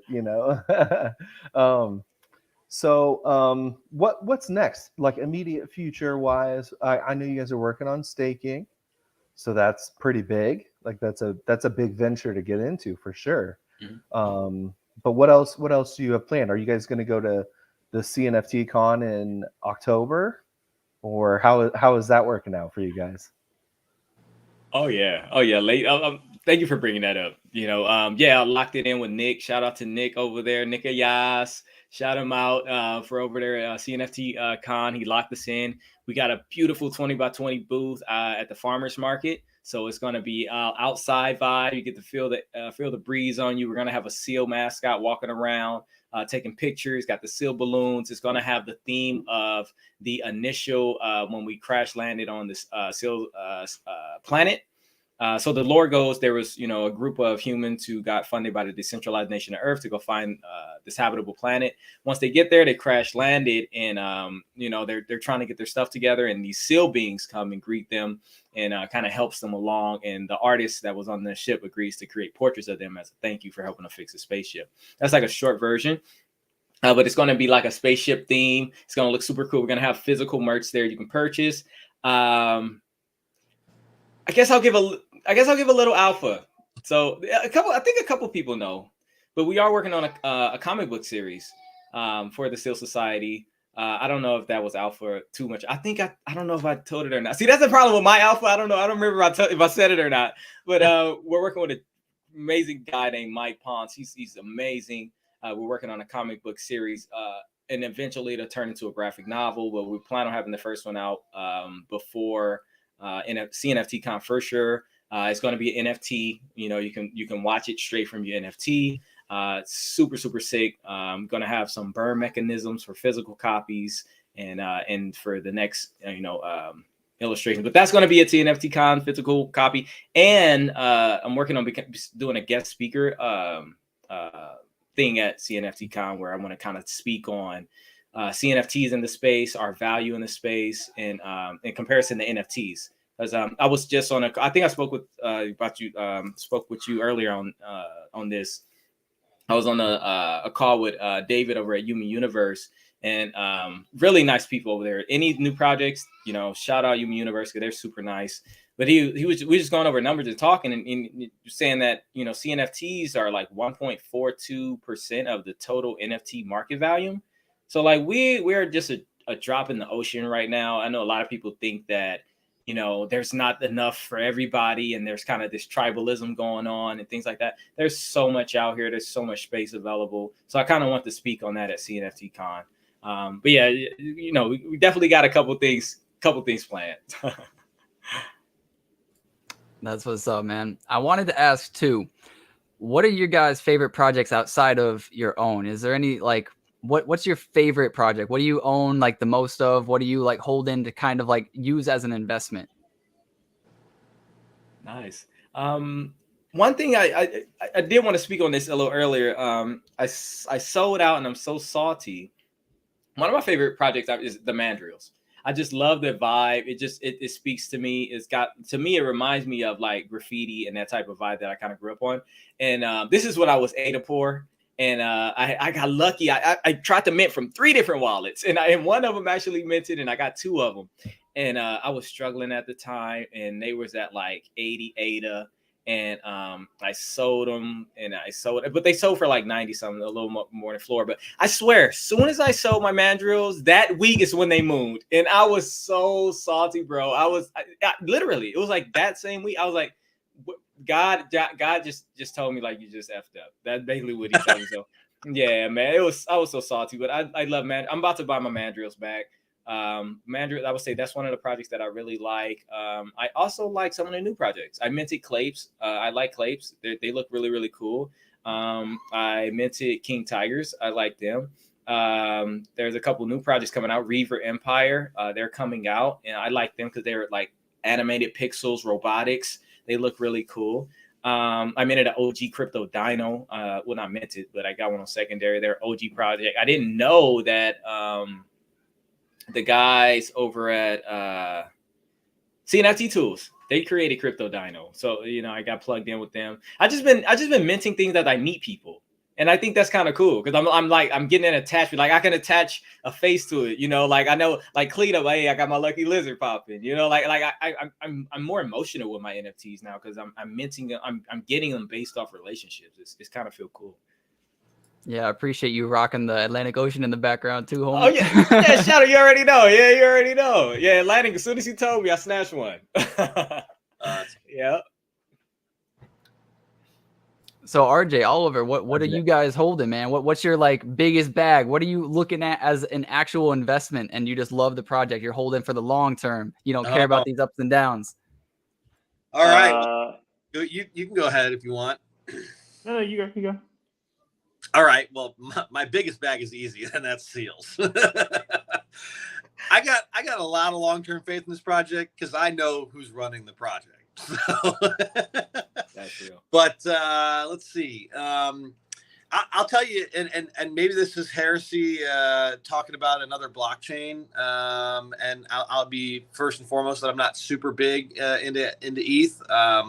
But I have the group that really got me into NFTs in the very first place is a group, a friend group of mine. And they were super, super bullish on an ETH project called the Huxley Saga. And so they are, it's a project put together by an artist named Ben Morrow. He's got a ton of experience in really, really big name Hollywood stuff. Worked on like Lord of the Rings and The Hobbit and like like the Call of Duty franchises, I think. Just How do beautiful. I spell it? I want to bring it up. How do I spell it? Huxley, Huxley, saga.com. Yeah, they look super sick. I got to get mine, RJ. Hopefully them gas fees went down a little bit. Yeah, I mean, you got all the issues with ETH and trying to get into them. So, hey, you know, again, like do your own research and deal with your own BS on the ETH blockchain. But all that being said, they are just an incredible project. You got to check out their trailer. They've got some pretty extensive burn dynamics. So there are six edition series of comic books of 10,000 each. They've released 1, 2, 3, and 4 is coming out soon. Check out this trailer, bro. If we could get something like this on Cardano, look at this. Yeah, next level, dude. Ben has been working on this project for over 10 years. His intent was to bring it to market as a comic book, as a graphic novel. But then when NFTs came out, when the technology behind NFTs became available, they moved forward as an NFT project. But dude, this looks like how I would imagine Omega Corp is supposed to look. Not being rude, I'm just saying, like this is what I imagine. Super sick, man. And you know their PFPs, they've got robots out now. Humans are launching soon. Yeah, they're awesome, man. And so yeah, I mean that's one that I'm thinking really long term. Big project. That's crazy. Yeah, check them out. Whoops. I mean, yeah, not cheap to get into them. I mean, up front, I think I minted my first edition 1 at 0.2 ETH. And then, I mean, it mooned to like 1.5 value pretty quickly. But the floors are really, really depressed right now, right? Across all these spaces, floors are way down. I mean, everything's comparative, but check them out. A seal was sold for $14.50. Nice. While we're on the space. Midas, Ruby, Yukata with the top hat. Do he got the pipe? Oh yeah, with the monocle. Oh, that's disgusting. That's disgusting. Whoever got that one, kudos to you. That's a disgusting. Yeah. I hope that it was somebody watching. I hope that it's somebody who's into the project. Obviously it's somebody who's into the project, and we love that. We let's check their address. Let's see what they got. They got some space pugs. They got look at the seals, bro. They got a bunch of seals. No, they got a bag. Oh, got the introverts. Oh, nice. They got introverts. They got a farmer, bro. They got 16 seals or 17 seals. Shout out to whoever minted that one. Shout out to whoever got that on secondary. Oh, they got a deluxe room for Carta stacks too. Nice. This ain't me. I wish. They got a bag. Got the pugs in there. Nice. But so, Oliver, do you hold? You get on the technical DeFi side of anything? Do you hold anything? Well, I mean, mostly just ADA, Adana, some World Mobile, and that's pretty much it, man. Just like hanging out on MinSwap, grinding away, doing some liquidity farming, that kind of stuff. Well, so on MinSwap, I don't know how feasible this is, but I'm not. I have a bootstrapping liquidity boost that I am trying to get rid of, actually. If anybody is interested in that, I don't know. I'm sorry. I'm going to have to ask you to repeat yourself. He just said his mom is the one who bought this one and has that bag? That was my mama. No way. Bro. What? Oh my god. Insider trading. I'm selling it all. I'm done with this project. Damn. Oh my gosh, she's a secret agent in the society. I'm gonna just let everybody. She is double O mom. She's the secret agent. I swear. Bro, Wait, shout out What- to which your mom, man. entity That's was it badass. she jumped Yeah, on? thank you, Baba. I love that That was this is one of like a them. real family affair for Stevie. I mean, it's really cool. You know. It really is, Hey, man. It really is. Cardano Ecosystem News is in here. He got himself a Timmy seal. Oh, yeah. Shout out Look to at that. Timmy. Timmy goes What's too, up? Yes. What's up? Shout out, got the super Timmy popping. Oh, that's Nice. awesome. That's awesome. Shout out, yeah, This shout out, is like shout a out to family Timmy, man. reunion right now. I'm telling you, man, Yes. we tight knit. We tight knit, Stevie, man. Stevie, don't feel bad about your mandrels, bro. At one point, I held 99 Kongs, a little over 99. I held 103 actually. Oh shoot! Yeah, You still got So I'm one at good. least. I'm down to 7. Oh, that's not bad. That's terrible. Actually. It's I not had as over- terrible as what happened with the Kongs, bro. Damn. You know what? We've got a saying in our NFT trading group though, and it's really important. I think that it's two things, right? Saying number one is profit, right? Right. You can always look retrospectively on something and say, "Oh, I should have held it," but you know what? When you sold it, it was the right time because you decided to do that. The second thing is never, ever, ever go back and look at NFTs that you previously sold. Act like they never existed. Don't go back and look at the prices they're trading for now. Yeah, heartbreaker. Yeah. Did we touch on what you're invested in? Just mostly the core Destiny ecosystem, man. No NFT projects aside from Seal Society. I've got my my team bag I minted, and I'll just kind of hold on to those ones. They're pretty tasty. But yeah, mostly just dexes and those kind of things. Got you. He's a maxi. He's a seal maxi. Oh, yeah. He got Yeah. lucky. He actually minted a ghost. He got lucky. There's only 4 Yeah, ghost man. deals, and he minted one. Yeah. Have you seen the ghost seals? There's only like Actually- 4 of them. I actually even- looked at him. I don't even know how you And- look them up. If you just go price high to low, they're the most expensive ones. Yeah. It's They'll so be there. funny. Like as soon as Oliver minted that, the first thing we all said is they're like, oh man, people are gonna think you've swindled the system and got this thing. Yeah, he got lucky. He really. Yeah, he got super 4 lucky. party Well, sales that, who and then party too mostly, hard. like really casual ones. Yeah, he got really lucky. So those are the rarest seals in the collection, the ghost seals. We don't even know what we're going to do with them yet in regards to utility, something very special for the holders who hold those. They were like an Easter egg type of thing, What am I gonna get? 4 party seals who party too hard. And as the story progresses, as the society progresses, the ghost seals are definitely going to be top notch. I don't see anybody, selling it. Like I said, they're up there.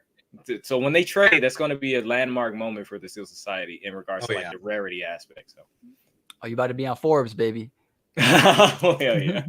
Shout out to Clay Nation. I saw they made 30 under 30. Shout out! Shout out to the two ladies over there. Yep. Oh, Definitely. really? Yep. Yeah. That's sick.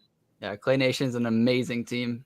I'm blessed to be holding my 2 OG Clays, my 1 GC, and some lands. But man, I couldn't be any more blessed for those. I didn't buy them, and I didn't get to mint them, but I bit the bullet. I got in at 900, got another one at 1300. Now it's out of my price range, so like I'm just holding, and I'm just happy to be here. That's real. That's real. And is it a life? Is it a life hold? You know what I mean? So Or what do I'm you in a think? lot of debt. So if it ever hits a certain price range, I'll sell one of them, which is why I bought 2. But Okay. only to pay off that debt. The rest of them will Okay. be held for forever. Yeah. That's fair. I like that. Nice. That's real. I Yeah, got you. Cardano's growing, man. I think in a year or 2 years, the floor of because our blue chip floors are now what, like what's the highest? Like 7K for a space bud, something like that. 10K on No, Space Bud's Well- 5. Space Bud's at like 5. on the Space- floor. Yeah. Okay, yeah, I feel like in about a couple years time, two years, like the floor for blue chips would probably be like 20K. And here's the thing. That is so crazy because I could take $2,500 right now and buy a bud.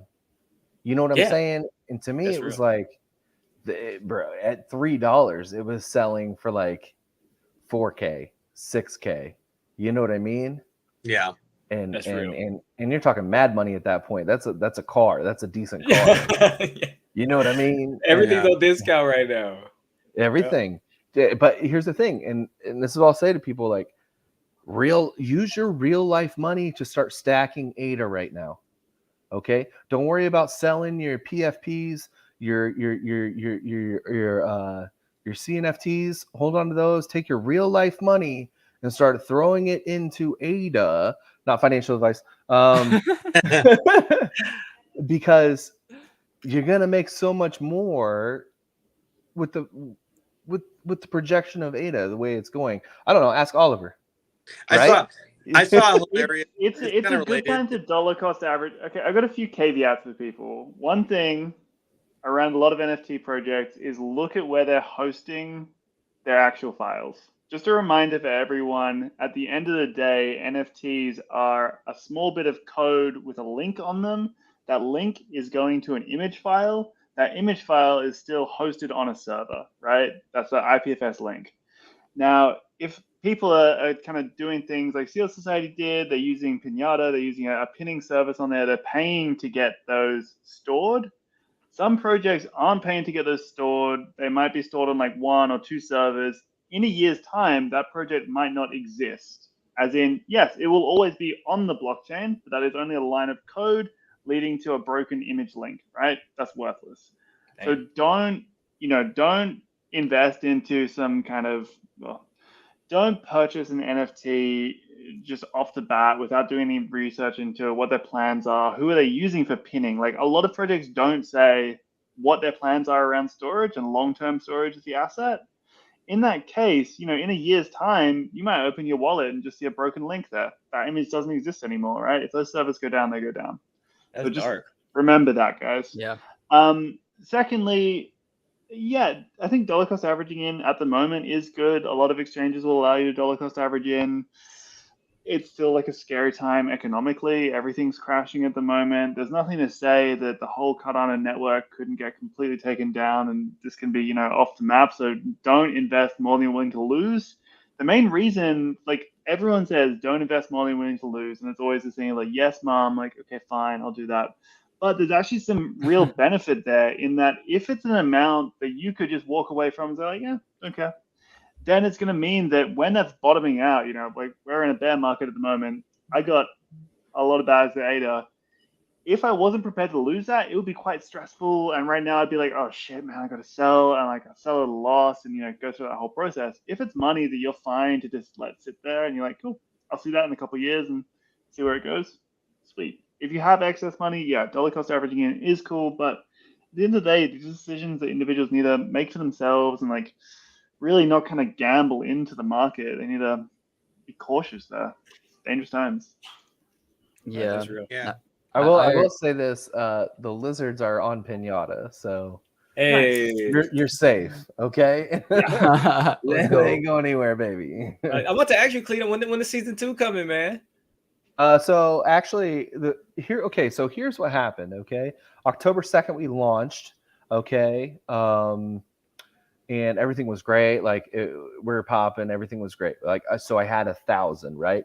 If I had to redo it over again, I would have probably made like 3,000 or 4,000, to be quite honest with you, to support the community in which we had, because we had like 4,000 in Discord for 1,000 launch, and this was back in the day, right? And so it was a pretty big deal, right? And then what happened?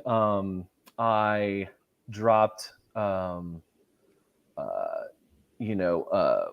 ended up. I ended up making music NFT, Nice. Which I use in every single of my YouTube videos. A lo-fi album, and which got me through a little bit of dark times. And then wait, sorry, which music NFT are we talking about here? Let me see if I can find it. Lucky Lo-Fi. It's on there. Cool. Okay. Oh, okay. So that's where Lucky Ocean come from. I get it now. Okay. Right. So that's the Lucky Lo-Fi. Nice. Oh, And, cool. Are you into what are they called? They just messaged me the other day.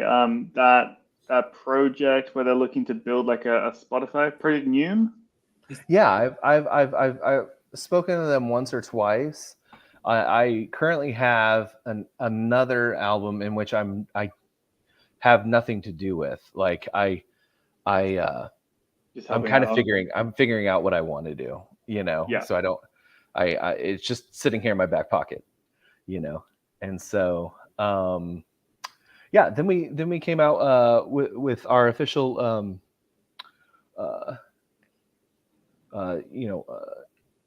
the Retro Raptors, which you could take like a regular Lucky Lizard, right? And we gave you a free token. And I finally showed my music. Yeah, this is wonderful. So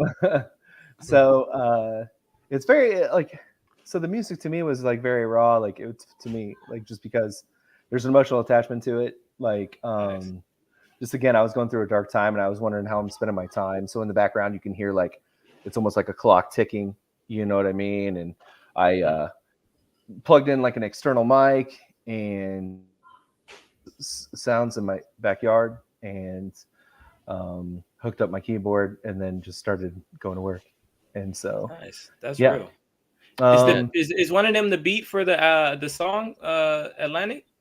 Oh no. For my intro, that's a whole nother thing. Yeah. Same with the outro. That's just for my rap stuff that I do for fun on the side. I was just wondering. Okay. Yeah. And so probably my favorite part, and I always say this, is like, so in the second track, well, it's all one long track, but you know, in the second part, you can tell the separation or whatever between tracks. And so I recorded a cardinal, which is our state bird. And so I was like, how do I put this to a beat? And so it was in there, and that was probably one of my favorite parts. And so that was like one of my favorite parts. So nice. Wait, Cardinals, that's not Baltimore. No, Indiana. Maryland? Indiana. I'm from Indiana. I'm just a little farm boy. Oh, Indiana. Know? That's a NASCAR, ain't it?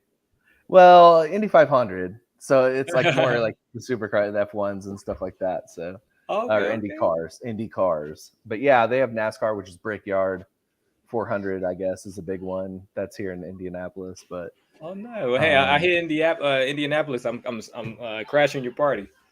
No, you know, it's a very great convention town, like convention city.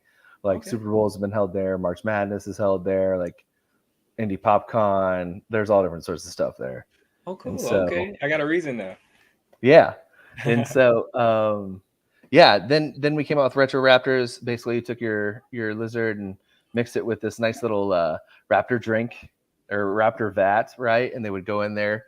And essentially, you would trade in one of your lizards and get like a retro raptor. And so, yeah, it worked. It was a burning mechanism, so your original lizard would get burned, and then you would receive a retro raptor. So, I'm about to sweep that. That floor is thin as hell. I'm about to sweep there's that. only this is disrespectful as hell. I love the Jawbreaker. I love the Jawbreaker. I like the steampunk one as well. Those are probably. I like that like what's that called? Like the background Retro Raptor 182. What's that like? What's that background called? 182. Oh, right here.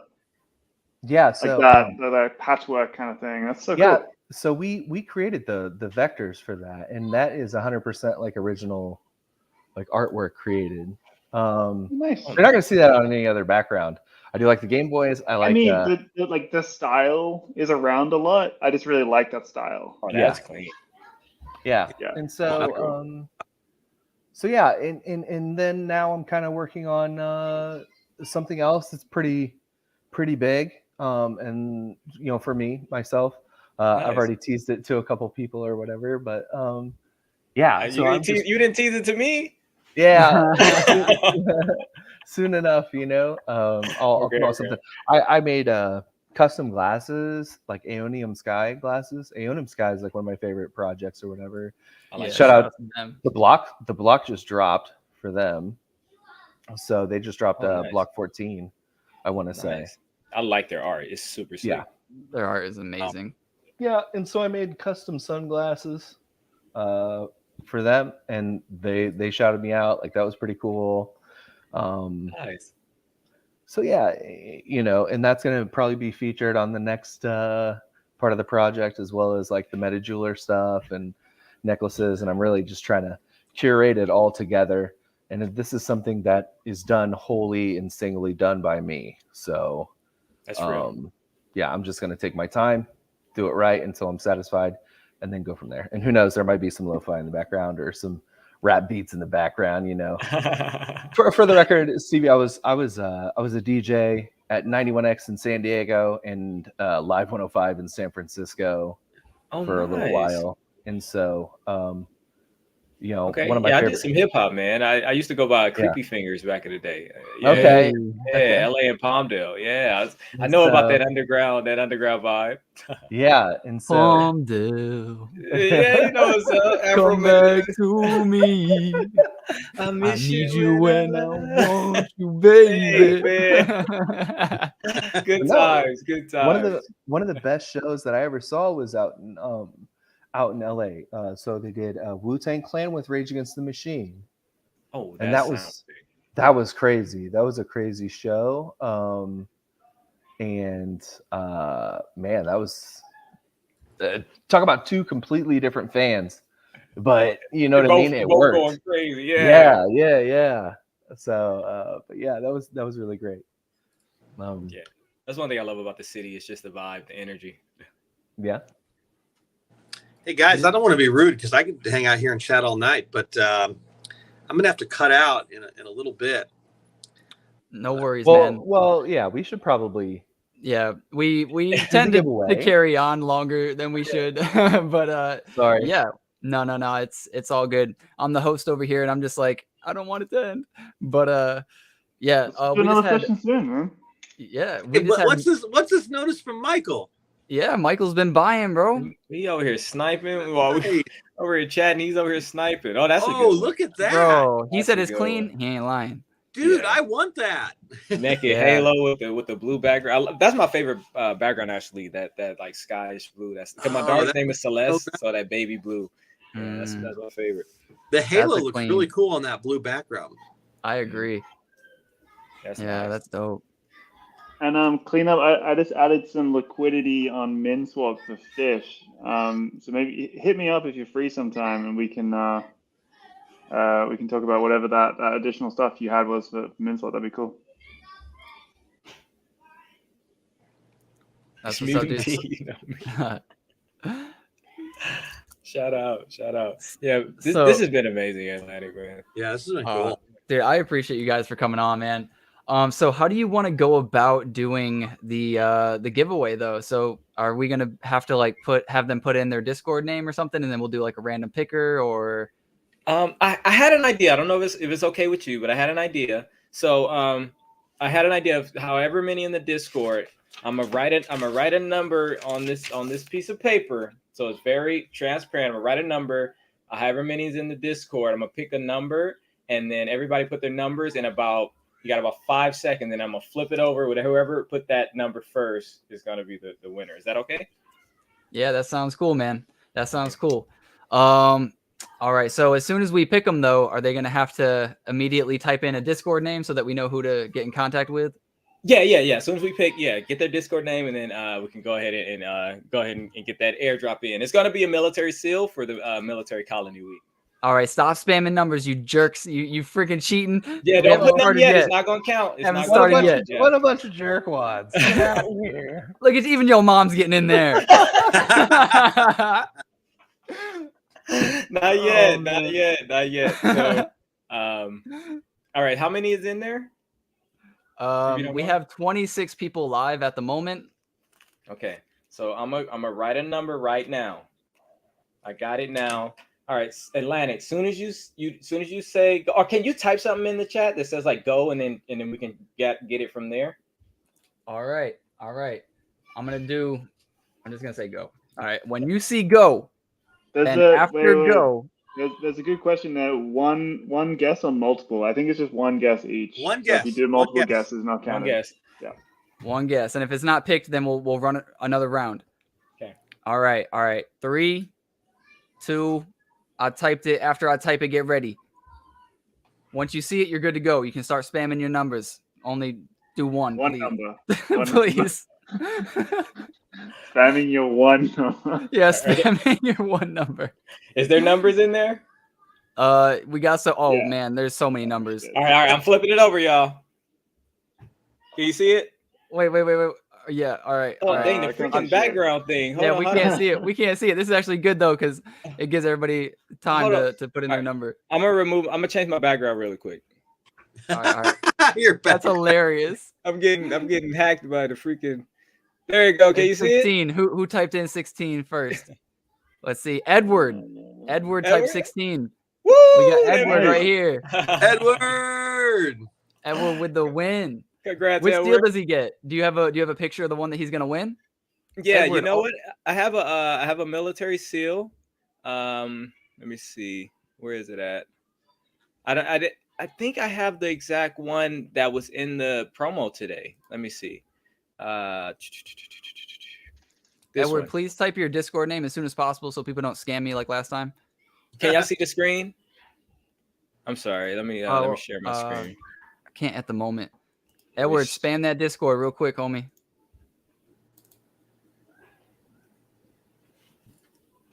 There you go. Can we see it? Oh, you're giving away a military one. Yeah, military colony week, baby. So you're gonna get that bad boy sent to you. Let me see if I have the exact name number. I like having the numbers of the seals, but that's the one we're actually promoting today. So that's super sweet. Very cool. That's what's up, man. Nice. I'm just hoping he sends me that Discord quick, bro. I hate dealing with scammers, bro. I cannot stand it. And I don't know, how do you figure it out if he doesn't send the Discord? You know what I'm saying? Yeah, Edward. Drop your Discord in there, man. It's gonna be like 5 Edwards that pop up right now. Watch. Yeah, we'll see. How do I find out? Will the real Edward please stand up? Edward, drop your Discord. Yeah, what's the Discord name, homie? We're gonna bully him into giving it. You know, that's what's happening. If you're at work, you need to take a bathroom break right now. Yeah. So you said a 2-word alpha. Okay. Oh yeah, you did. You were gonna give up. No backsies backsies. into the thing, and you can't not do it. Okay, because we're holding you accountable. Because that's what we do. All right, 2-word alpha. Vox seals. Oh my god. Okay. Oh, Okay. yeah. Okay. That's it. That's the 2-word alpha. Okay. So I'm gonna leave it at that. All right. So we need to buy a few more seals, guys. 2 words. And dude, Patrick S is with like mutating agent. Yeah, you know, I've seen that. But everybody knows that. That's with the alpha I just dropped right now. A lot of people don't know that. Yeah, And it's actually in the works. Got a trailer coming. It's gotta be super sick. So yeah, we're right on trend. If you keeping seeing what's going on with the upcoming projects and stuff and the vibe, and a lot of people have been asking for it. So yeah, Vox seals. All right, dude. That's amazing. But Edward still got me worried as hell, bro. Where the hell are you, bro? Where are you at? You got your free seal right here. You are ruining your opportunity, Edward. This is a once in a lifetime opportunity. Would you seize it, or would you let the opportunity slip?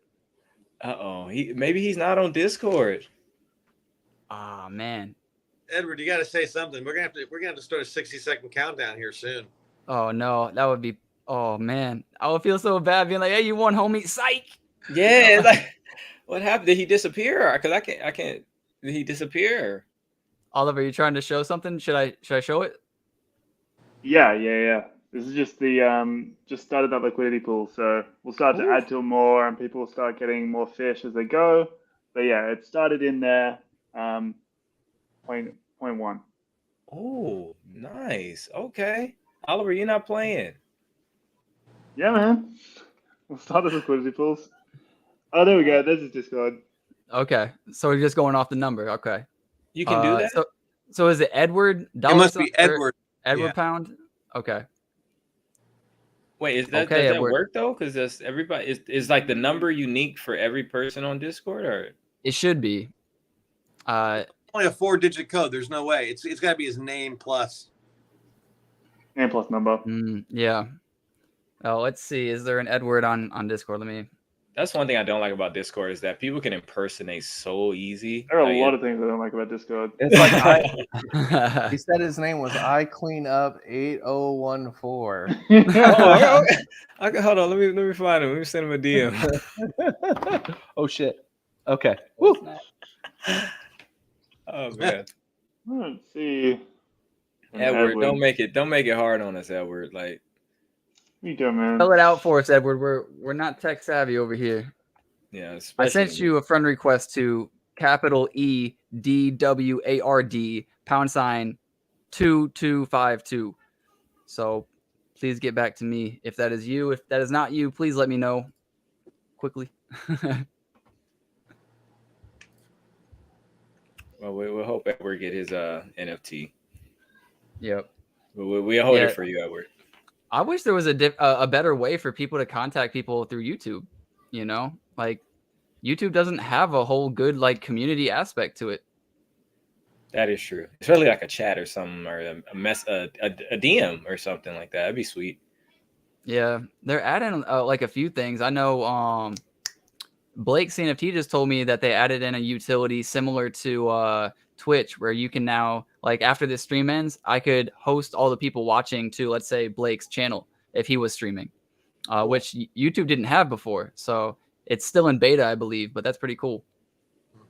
So like raiding channels. That's cool. Yeah, exactly. So I'm going to try to get that working at some point so that I can help out the homies. You know, CNFT content doesn't always get the largest viewers for live streams, but dude, this one was banging. We had 20 people in here almost the whole time at minimum. I think we peaked at like 31, 33, somewhere around there. So, man, I appreciate y'all for coming through 100%.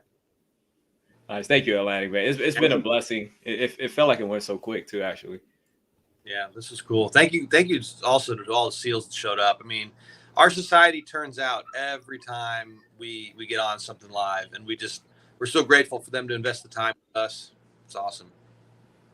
Yeah, I appreciate you guys first and foremost, man. Y'all created this, that created the people to create this moment. You know what I mean? So thank you guys.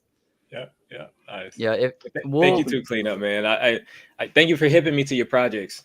You know, I'm definitely a holder, and anything you drop, man, let me know. Thanks. Yeah. No, I definitely appreciate it. Yeah. You know, I definitely really appreciate you guys coming on. It was really cool. Oliver, I'll get a hold of you. I got this NFT. It's a bootstrapping boost, so you earn more tokens, you know, and I'll just ship it your way. Just hit me up through DMs or whatever, you know, they're always open. You know, thanks for coming on, guys. You know, I'm glad I got my 4 seals, you know, so now I'm a part of the society. And so no, I'm really happy, and I hope, you know, I'm here for long term, obviously, you know, and I'm looking forward to see what you guys do, for sure. Thank you. Yes, sir. So you guys see Dopamine #2252. So look out for him in your Discord. I sent him a friend request, so whoever gets to him first, you know, let me know if once you get him, so I can, you know, sleep easy at night. All right, nice. I'll definitely reach out to him. Dopamine 2252, and then I'll cross reference with you to Atlanta and be sure everything's good. Cool. Perfect. All right, guys. Well, I appreciate everybody for coming out. I have the SEALs socials in the description below. Go check them out. If any of this content helped you, please give me a like and subscribe. It really does help out the channel. And remember to get outside. See your family, see your friends. We're here to make more money so we can spend more time with them. Until next time, guys. Peace. Yes. Lucky Ocean Podcast. Bow, bow, bow, bow.